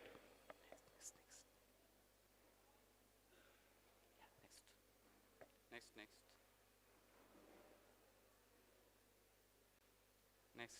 This is the effect of stress on the, specifically the limbic system and hippocampus are related to the brain, of the brain are related to psychiatric disorders. When the limbic system and hippocampus area and prefrontal area, these are the main areas where the changes are seen in these disorders. And the corticosteroids, adrenaline, noradrenaline, serotonin are the neurotransmitters which are involved in the manifestation of diseases. as Bairi sir was discussing, gut anxiety and gut brain disorder. Specifically, the serotonin apart from brain, it is second highest in the gut. That's why all our panchakarma works well in manasika vikaras also. And while explaining the falashruti of panchakarma, they mentions mana indriya prasada, because of you are doing cleaning the gut, but your mind will be cleansed because of this serotonin. Serotonin is highest concentration, next to brain is there in the gut. That's why most of the disorders, when your panchakarma, because of the detoxification or cleaning the gut, results in the prasada of mana. Okay, mana prasada he uses the word. This is all how the stress leads to psychiatric illnesses. I think everybody is hungry. Yes, I will try to. Yeah, these are the psychosomatic diseases where commonly you have to treat these diseases with considering the mind also. Bronchial asthma and the ulcerative colitis, peptic ulcer, all the GIT disorders, specifically grahani vikaras, you have to consider the mind. Without considering the mind, if you treat, you won't be success. So treat the mind along with the other medications to the disease. Rheumatoid arthritis, as sir was telling, the psychiatrist in rheumatology, oncologist in onco-psychiatrist, rheumato-psychiatrist, all specifically this, where the modern is approaching or the psychiatry is coming up in these branches, but our Ayurveda is going back, is it not? We have everything, but there is no yojakas tatra durlabha. There is no yojaka. People are not interested in Ayurveda practice. Everything we have, but we are not practicing. Okay. I think this Manaswini will bring some more practitioners in psychiatry in this area. And Atattva Abhinivesha, as I mentioned, is a very challenging disease because Charaka himself tells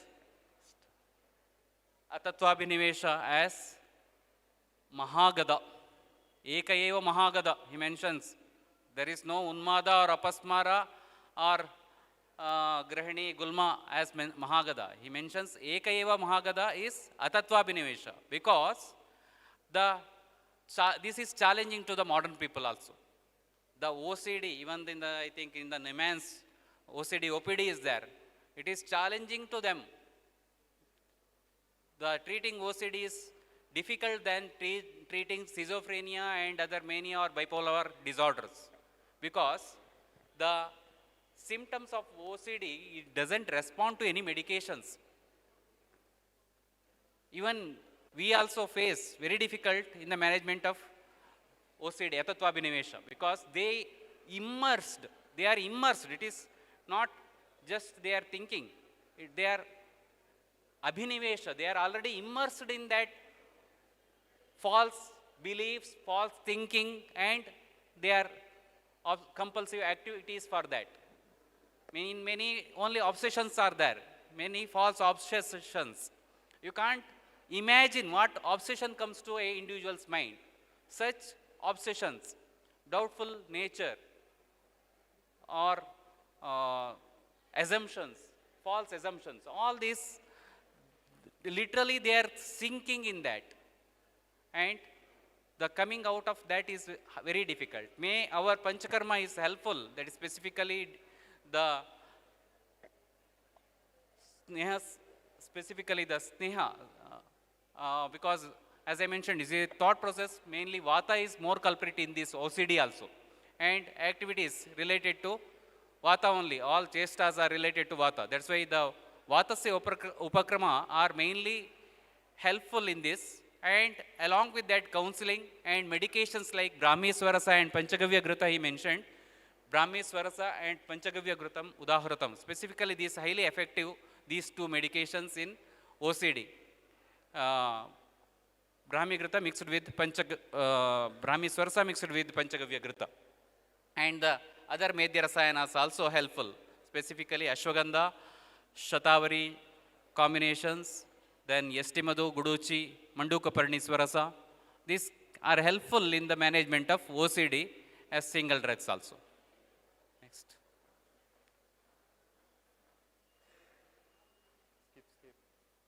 Skip.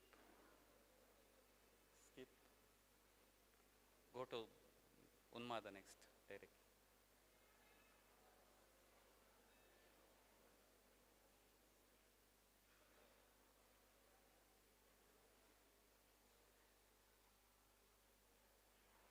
These Vibhamas already discussed with by Dr. Santosh.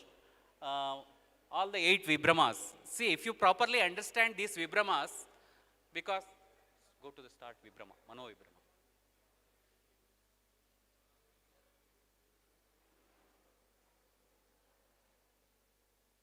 So Vibhamas are illusions or hallucinations or delusions, which are commonly seen in psychiatric illnesses. So if you analyze these Vibhamas, you can say, oh, this is because of this particular dosha and this particular component of the mind is affected. So you can directly diagnose and treat the conditions. So Vibhamas helps in diagnosis.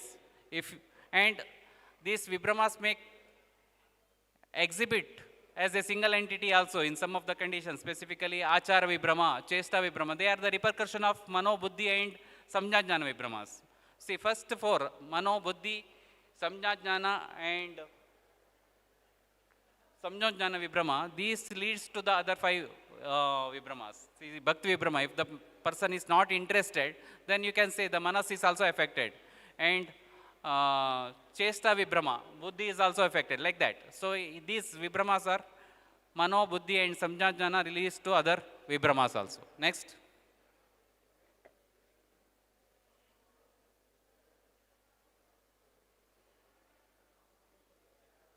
So examination of the mind, already Anumana Jnaya Bhavas are mentioned by Dr. Santosh. How to examine mental status examination is a very detail explained by Acharya Charaka in Vimanasthana as Anumana Jnaya Bhavas. Next. So you know all the Unmadas are considered in 2 categories. Doshaja Unmada and Agantuja Unmada. Agantuja Unmada are Asadhya Unmadas. But still, treatment are mentioned, and this in them also the Saumya and Ugra Grahas are mentioned. Saumya Grahas, specifically Daiva, Gandharva, Yaksha, they are not harmful to the society. Maybe sometimes beneficial. Daiva Unmada, sometimes beneficial. They will tell what is going to happen to you in future, because Amartya, Virya, Vikrama, Chestas are there. So the knowledge also may be inhuman or superhuman knowledges may be there in the Devonmada. They may able to tell what you are going to trouble excess. So Daivonmada, Yakshonmada and Gandharvonmada need not be treated. But other Ugravonmadas, as they are antisocial and may harm to the others, you have to treat them with the treatments what mentioned in the Samhitas. And Nija Unmada, specifically Vataja, Pittaja and Kafaja Unmada can be successfully treated because they are Sadhya Unmadas. The Vataja Unmada, specifically maniac disorders, the hypomania, mania and hypermania in Pittaja Unmada we consider. Mania and hypomania, patient will laugh, wander here and there, Asthana, Nritya, Hasya, Geeta, Vaditra, etc. symptoms are mentioned. The person may want, by seeing himself, you can say this person is suffering from Vataja Unmada. And when the aggressiveness, Krodha, etc. are there, and harming himself and others. So if such symptoms are there, you can consider him as Pittaja Unmadi.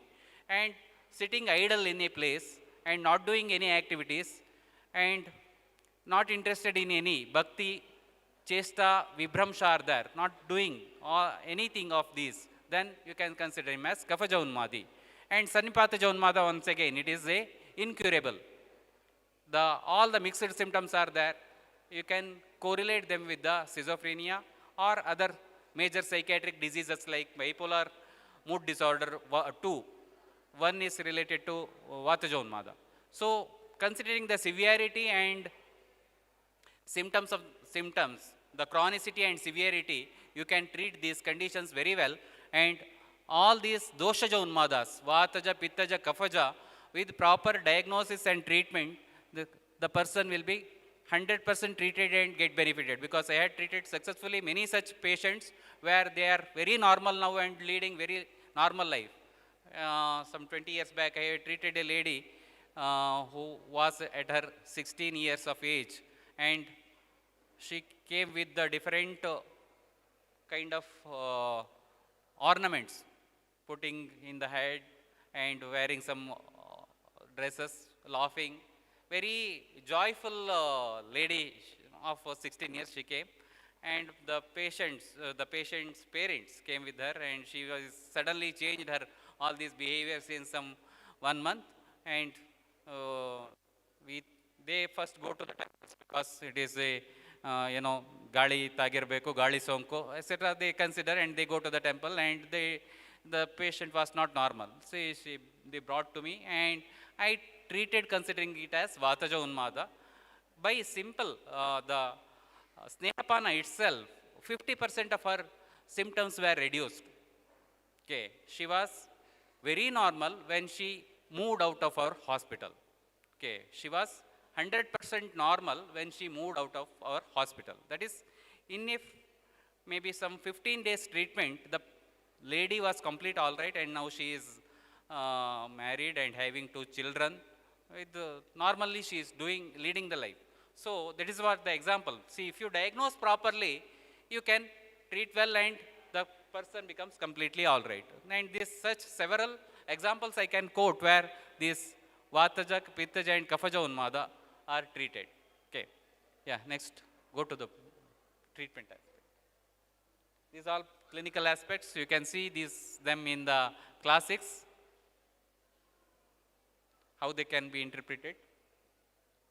The mania, yeah, next.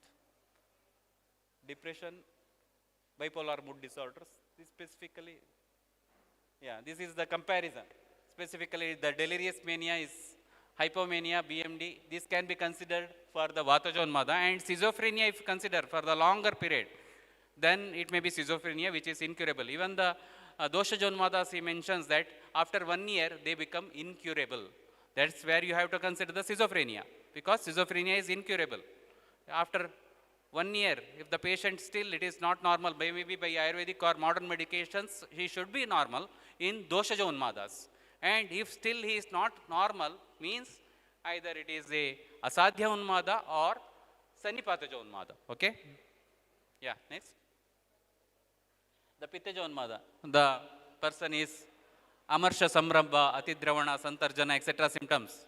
It is severe acute mania and bipolar mood disorder 1, where maniac symptoms are seen.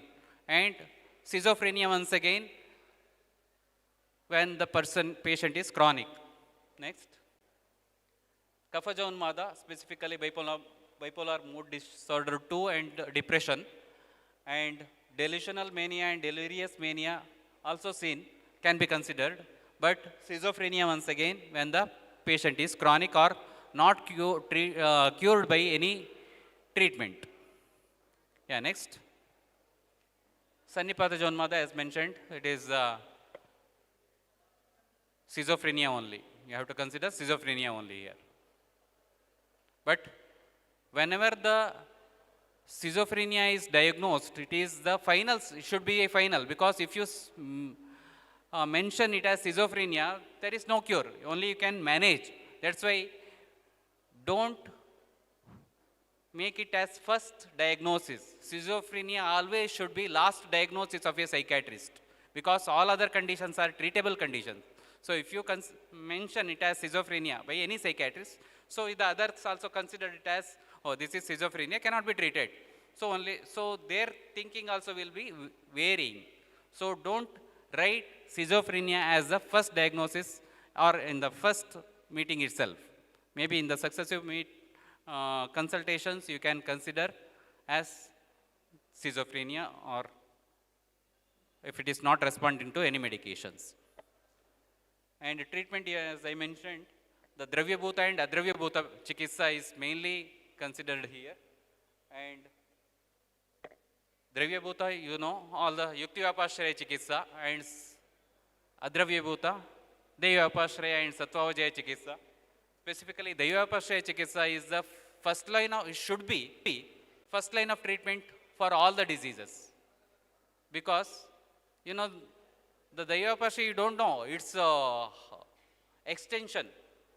As Sir was mentioning, we have to show our horoscope always, because many graha, because we are part of this Brahmanda Pindanda theory, you know, we are part of that.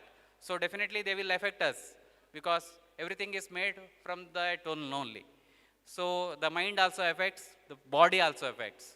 So the Daivapashraya Chikitsa, as it is, we literally translate it as faith healing, but it is beyond that, I think.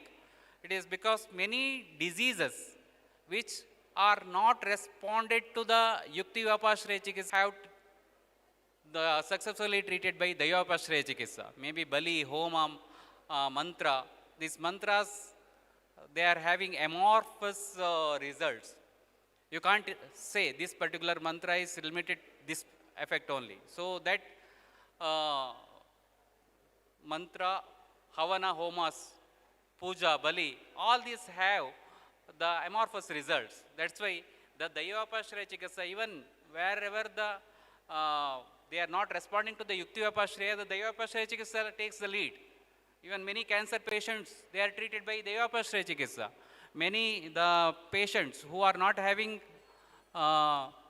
children or the problem in the conception, they are treated by Dayavapashraya. That means Dayavapashraya is the Chikitsa which is beyond our imagination now. Okay, that should be first line of treatment. Even in the psychiatric treatment also, Dayavapashraya is the first line of treatment I mentioned in many conditions, where specifically the neuropsychiatric conditions, not the schizophrenia and other conditions, but in neuropsychiatric conditions, the Dayavapashraya should be main treatment. I advise to chant Vishnu Sahasranama to all the patients who can chant, or at least to hear. Even in the physical conditions, specifically what we consider as psychosomatic diseases like the Grahani Vikaras, Sprue syndromes, or ulcerative colitis, etc. conditions, I ask them to chant Vishnu Sahasranama regularly, and I found very good result after chanting them. Okay. Along with the medications, I advise Vishnu Sahasranama chanting, Lalita Sahasranama chanting, or chanting of the Moola mantras of particular their gods. And I also advise them to do these havanas, homas and pujas, even for the people who are not responding for the treatment. I advise them to go to Subramanya for consumption. So these are Dayavapashraya Chikitsas I regularly practice in my day-to-day practice, and I got very good result, though my limitation is there in the Dayavapashraya Chikitsa, because everything I can't practice in my clinical setting. But the Dayavapashraya Chikitsa I consider as the first line of, to be the first line of treatment in all psychiatric as well as psychosomatic disorders. Okay. Next comes the Yuktivapashraya, because in the Yuktivapashraya Chikitsa we may wrong, but in Dayavapashraya Chikitsa it is the person who is involved in that. He is healing himself with that. Okay, I have done this particular homa and I have involved and all things, this is a self-healing. And the Yuktivapashraya is we are the healers. We are giving to them. So it may be wrong also sometimes. But the self-healing is always better than the healing by others. Okay. In that aspect, Dayavapashraya is having more weightage specifically in psychiatric diseases as well as psychosomatic. And you might have heard in Kerala, many the Vaidyas, the Pungudil Mana is there, where they do the Dayavapashraya Chikitsa for all psychiatric illnesses, and they are having very good result also. The question is, the modern is not accepting. Why modern should accept that? We should treat in our way.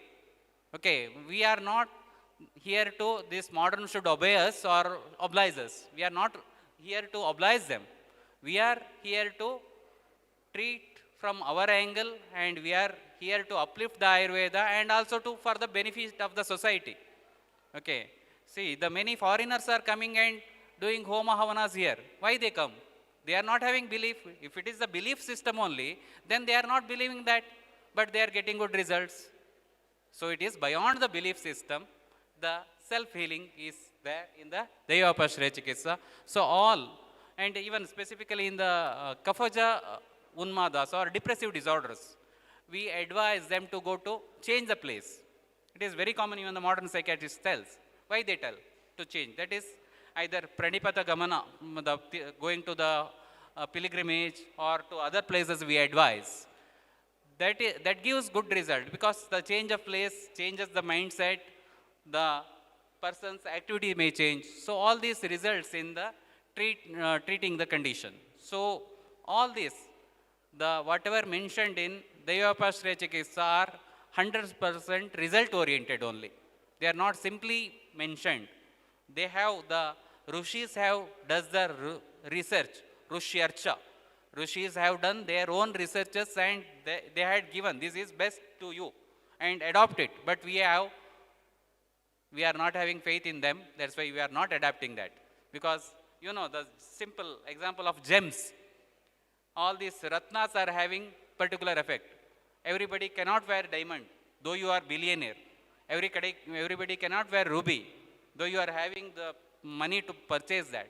Why? Because these Ratnas are also having their own effect on our body and mind. So in that way, all these Dayapashraya Chikitsa is having its own effect on us if we properly implement them. Okay? And Yuktyapashraya Chikitsa, you know, the Shodhana Shamana Chikitsas, there is a list of Shodhana Shamana Chikitsas in all the disorders, which are as Acharyas advised, and they are having results also. Many researches has been done on this. Specifically, as I mentioned, Unmadev, Snehapana itself gives result. You need not do Virechana, or you need not go for Basti. Snehapana itself gives result in Unmada and Vataja Unmada.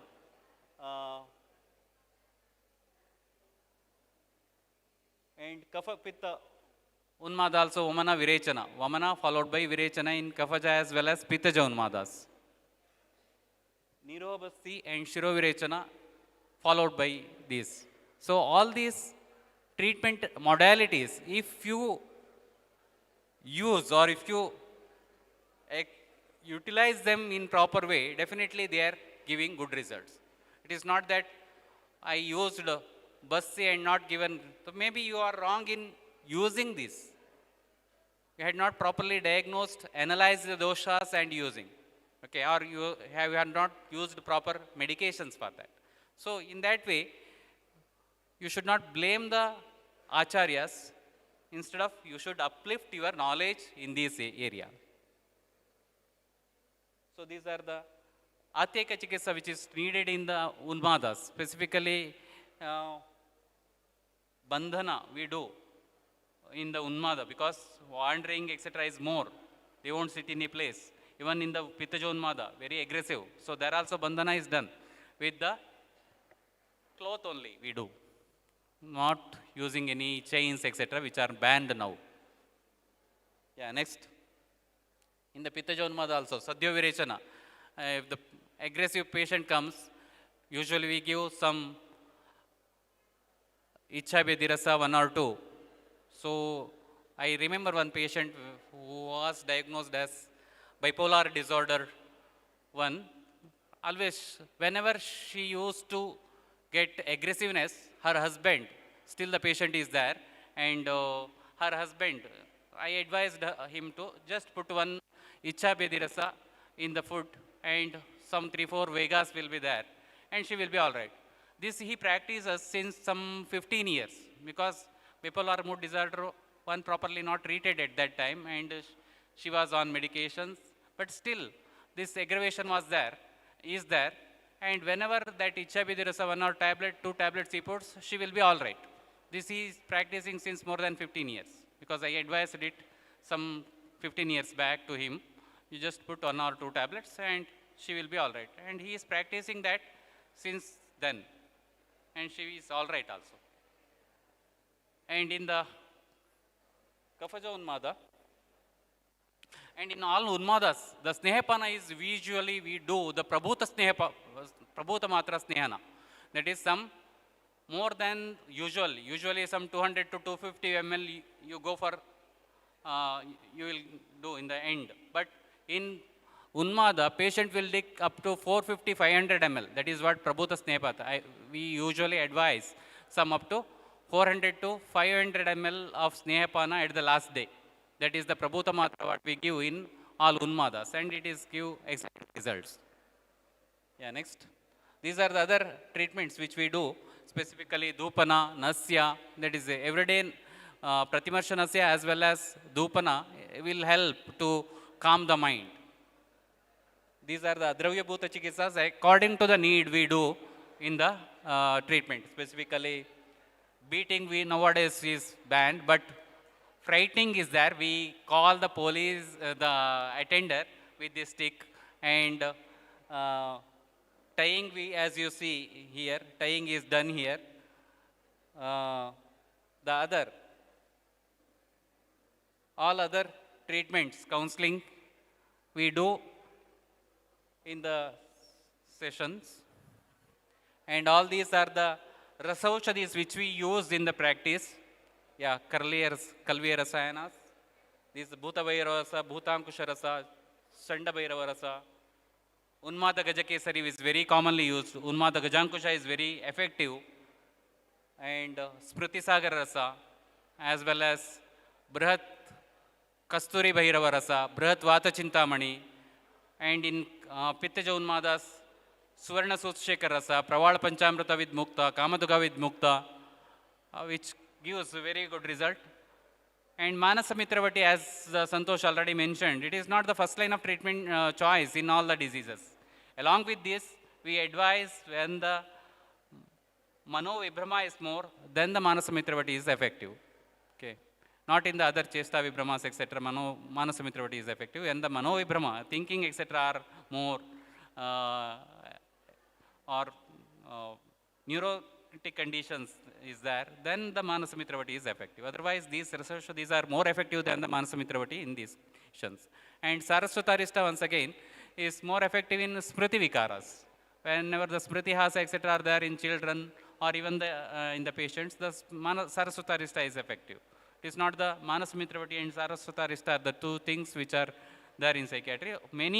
All the rasaushadis mentioned in the treatment of Vata Vyadhi are highly effective if they are utilized judiciously in psychiatric practice. Yeah, next. So many pistis also, specifically Yashadabhasma we use in Nidra Vikaras along with the Navanita and Sharkara, Kanda Sharkara. That is highly effective in Nidra Vikaras. Even Pravalapa Pisti along with the Gulkand is effective in Alpanidra. So even Kamaduga is effective in simple Avipatikara is effective in Alpanidra. So wherever the Nidra Vikaras are there, you can utilize these, use these medications judiciously and you can get the result. And another Sarpagandha compound is there. The two important Churna Yoga. Special compound is combination of Ashwagandha, Shankapushpi and Sarpagandha. Shankapushpi 2, Ashwagandha and Sarpagandha 1:1. So that combination is highly effective in all mental illnesses. Okay, as well as Sarpagandha Mishrana is effective. So such combinations, specifically wherever the aggressive Sarpagandha along with the Sushekar Rasa is highly effective in the management. So such simple preparations you can utilize in your OPDs. And counseling, as already mentioned, the Jnana, Dhairya, Smriti, Samadhi, the different aspects are there. According to the need of the patient and according to the situation, you have to utilize all these. Atma Jnana, Kula Jnana, Desha Jnana, Kala Jnana, all these to be used for a counseling, for the counseling of the patients. the proper, his knowledge of the area where he is residing, and the environmental knowledge, and the knowledge of that is Kalajnana, and knowledge of his previous life and present life, all things may be according to the need to be utilized in counseling, okay? So, as I mentioned, Agantujonmada is a very vast condition where the treatment is manageable. It is not completely treated. Specifically in the Daiva, Gandharva and Yakshonmada, treatment is not at all required, as they are not harming to the society, okay?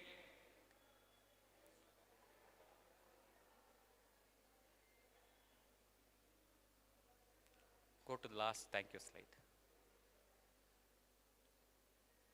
So as I mentioned, the Saumya and Ugra Grahas. So where Ugra Grahas treatment may be required, Saumya Grahas treatment need not be required. They won't come also, because this is there in your society. ಮೈ ಮೇಲೆ ದೇವಿ ಬರೋದು, ಆಂಜನೇಯ ಬರೋದು, ನೀವು ಯಾರಿಗಾದ್ರು treatment ಕೊಡೋಕ್ಕಾಗತ್ತಾ? ಆಗಲ್ಲ. It's not possible. ಮೈ ಮೇಲೆ these all ದೈವೋನ್ಮಾದಾಸ್, but they are not harmful. ಮೈ ಮೇಲೆ ಆಂಜನೇಯ ಬರೋದು, it's very common, is it not? And ಮೈ ಮೇಲೆ ದೇವಿ ಬಂದು ಏನೋ ಹೇಳ್ತಾರೆ, people go and worship. So you can't say that he is a maniac patient and I will treat. The people will beat you, is it not? So such things you should not go also. So where specifically Daiva, Gandharva and Yakshonmada are to be left, because they are not harmful to the society. But others, definitely the Nagonmada or Uragonmada, Kushmandonmada, where specifically the patient is suffering, maybe you need to be treated, okay?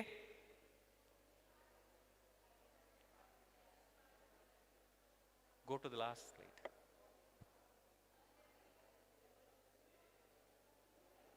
This is another aspect, preventive aspect, as I mentioned. Already Dr. Bairi sir has discussed this. See, now the psychiatric patients or conditions are increasing in the society. Many are having 1 or 2 children only. And if the one child is affected with psychiatric disease, you imagine the fate of the family, is it not? So this is what happening. So to arrest that, definitely we have solutions. One is the Pumsavana is mentioned. Pumsavana is not only to get the male child, interpret it properly. Pumsavana is to get a proper, healthy, well-developed, mentally and physically developed child. In that aspect, if the Pumsavana is done, that is to get the either male or female, anything it may be. And with that Pumsavana, all the charyas comes, Garbhini charya, even for both, for male and female, all the charyas comes, and samskaras are Garbha samskara, in the form of Garbha samskara. If you treat, definitely the child which will be delivered will be a very good child. So in that aspect, improve your Ayurvedic knowledge to the society and make the society aware about all these Garbha samskaras and Garbhini charyas, and also Pumsavana from that angle, not to get the male child. Okay, so then definitely the child which will be born will be very good to the society. And now that genetic counseling, everything they do, but still they are not able to get the good child. So in that aspect, definitely Ayurveda will have a good solution, but utilize your knowledge, the textual knowledge, and give it to the society in this form. Definitely the future generation will be good, and they won't suffer from mental disorders and other psychiatric conditions, okay? And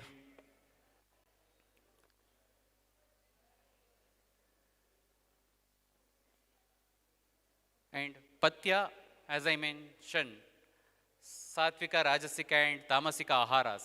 You know the Satvika and Rajasika ahara and Tamasika ahara. So whatever Rishis used to have, they are all Satvika aharas, and what we are nowadays using all Rajasika and Tamasika aharas.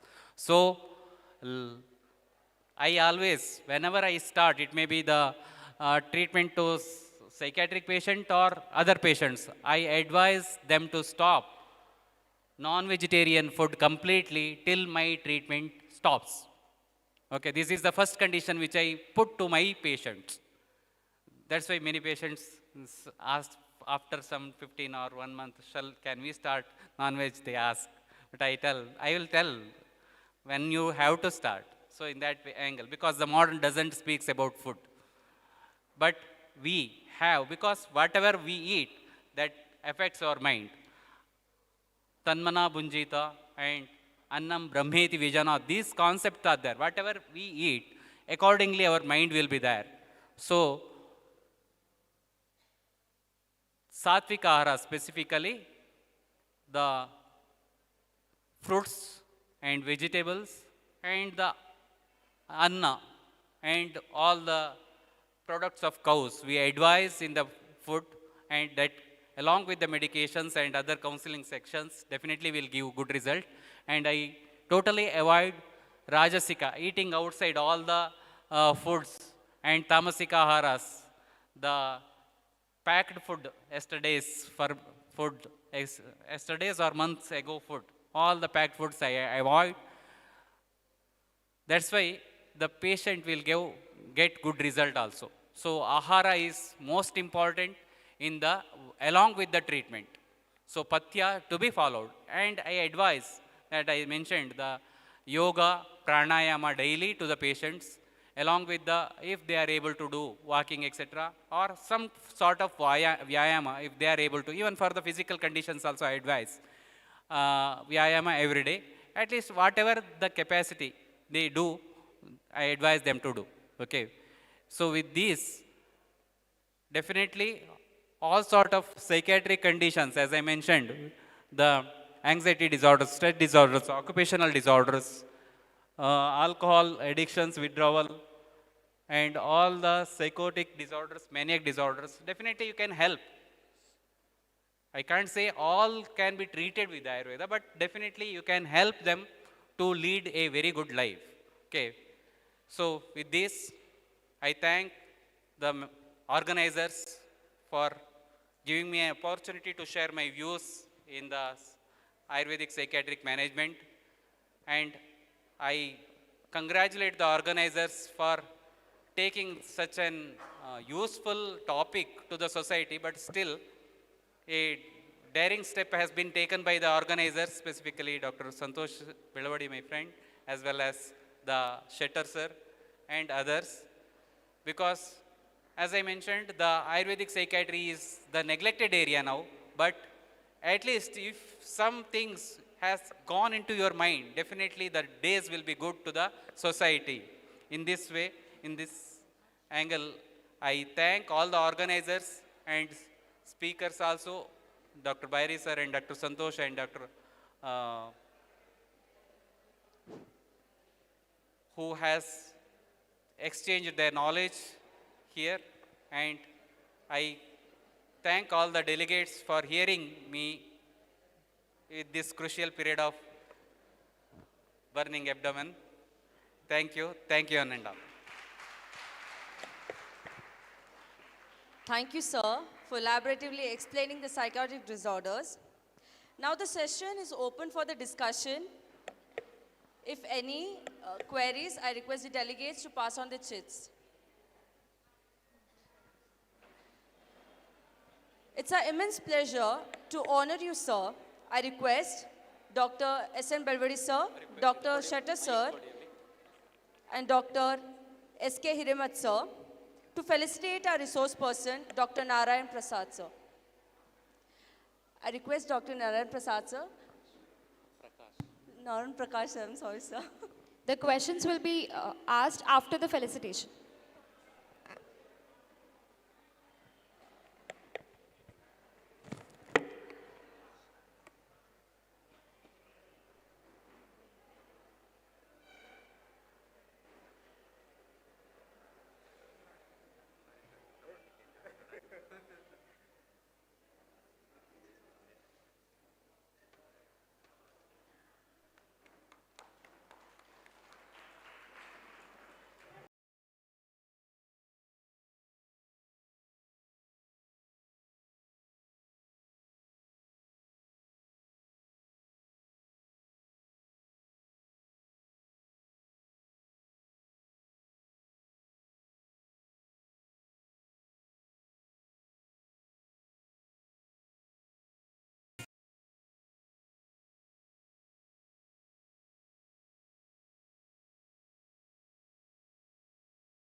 Sir, there's a query from the audience. Sir ನಮಸ್ತೆ sir sir obsessive compulsive disorder ಮತ್ತು schizophrenia ಇದು ಜೀನ್ಸಿಂದ ಬರ್ಬೋದಾ ಸರ್? ಅಂದರೆ ಇವಾಗ for example ಒಂದು ಫ್ಯಾಮಿಲಿಲಿ genetic consideration is there. Sir psychiatrist ಅದಕ್ಕೆ ಅರಿಪೆಪ್ರಾಜೋಲ್ 2 mg ಟ್ಯಾಬ್ಲೆಟ್ ಅಂತ ಹೇಳ್ಬಿಟ್ಟು ಸೆಕೆಂಡ್ ಜನ್ರೇಷನಿಗೆ ಅಂತೇಳಿ ಅದು ಟ್ಯಾಬ್ಲೆಟ್ ಕೊಡ್ತಾರಲ್ಲ ಸರ್, ಅದರಿಂದ ತುಂಬ ಸೈಡ್ ಎಫೆಕ್ಟ್ಸ್ ಇದೆ ಸರ್. ಅದೇ ರೀತಿ ನಮ್ಮ ಆಯುರ್ವೇದದಲ್ಲಿ ಅದು ನೆಕ್ಸ್ಟ್ ಜನ್ರೇಷನಿಗೆ ಬರಬಾರ್ದು ಅಂತ ಹೇಳಿದ್ರೆ ಅದು ಯಾವುದಾದ್ರೂ ನಾವು ರಸೌಷಧಿ ಅಥವಾ ಅದನ್ನು ಯೂಸ್ ಮಾಡ್ಬೋದಾ ಸರ್? ಅದು ಹೇಳಿದಲ್ಲ, ಗರ್ಭಿಣಿ ಪರಿಚರ್ಯ ಓಕೆ ಇಸ್ ಇಂಪಾರ್ಟೆಂಟ್ ಅಂತ ಕೇಳಿದೆ ನಾನು. ಗರ್ಭಿಣಿ ಪರಿಚರ್ಯದಲ್ಲಿ you can prevent such conditions also which goes to the next generation. Okay. So if the properly, because the shodhana therapies definitely that will affect in the way that the some of the genes which are particularly known for transferring the things will be defected by the treatment. So the garbhini paricharya specifically is more important, and the pumsavana pre-conception treatments, garbha samskara what we call, are more important to arrest such conditions. Definitely it will arrest. Sir modern ಇದು ಸೈನ್ಸಲ್ಲಿ obsessive compulsive ಡಿಸಾರ್ಡರ್ಗೆ ಮತ್ತು ಅಲ್ಲಿ patient family ಯಾರಾದರೂ ಸ್ಕೀಜೋಫ್ರೇನಿಯಾ ಇದ್ದರೆ ಅದನ್ನು ಅವರು ಡಿಪ್ರೆಷನಿಗೆ ಹೋಗಿದ್ದರೆ next ಅವ್ರಿಗೆ ಸ್ಕೀಜೋಫ್ರೇನಿಯಾ ಬರೋ ಚಾನ್ಸಸ್ ಇದೆ ಅಂತ ಹೇಳ್ಬಿಟ್ಟು ಏನು ಅರಿಪಪ್ರಾಜೋಲ್ ಮತ್ತು ಫ್ಲುಕ್ಸೋಟಿನ್ 20 mg ಟ್ಯಾಬ್ಲೆಟ್ ಕೊಡ್ತಾರಲ್ಲ ಸರ್, ಸರ್ ಅದರಿಂದ ತುಂಬ ಸೈಡ್ ಎಫೆಕ್ಟ್ಸ್ ಇದೆಯಲ್ಲ, ಆ ಸೈಡ್ ಎಫೆಕ್ಟ್ಸಿಂದ ನಮಗೇನಾದರೂ ನಾವು ಅದರಿಂದ ಸಫರ್ ಆಗಿದ್ದರೆ ನಮಗೆ ಆಯುರ್ವೇದದಲ್ಲಿ ಅದಕ್ಕೆ ಅಂದರೆ ಸರ್ ಇವಾಗ ಫಾರ್ ಎಕ್ಸಾಂಪಲ್ ನಮಗೆ ಟ್ರೆಮರ್ಸ್ ಎಲ್ಲ ಬರುತ್ತೆ ಸರ್, ಮತ್ತು ಆಂಗ್ಸಿಟಿ ತುಂಬ ಕಾಸ್ ಆಗುತ್ತೆ. ಸ್ಪೆಸಿಫಿಕಲಿ ಶೋಧನ ಮಾಡಿಸ್ಕೊಳ್ಳಿ ಒಂದ್ಸಲ. ವಿರೇಚನ ಇಸ್ ಐಡಿಯಲ್, ಆ್ಯಂಡ್ ಸ್ಪೆಸಿಫಿಕಲಿ ಸ್ನೇಹಪಾನ ವಿತ್ ಕಲ್ಯಾಣಕ ಘೃತ ಆರ್ ಮಹಾಕಲ್ಯಾಣಕ is ideal in this conditions, and also ಕಲ್ಯಾಣಕ ಘೃತ ಪ್ರತಿಮರ್ಶನಸ್ಯ may be for 1 year will definitely will make you calm down, and there won't be any anxiety symptoms. So long time use of kalyanaka grita in the form of pratimarshanasya along with internally also definitely will help to reduce the symptoms and also to lead the life very normal way after virechana. Okay sir, okay sir, thank you sir. Thank you, sir. So there are no other queries. Thank you Ananda. Thank you, sir. It's a lunch break now. I request all the delegates to assemble to the hall sharp at 3 o'clock. And the next session will be held by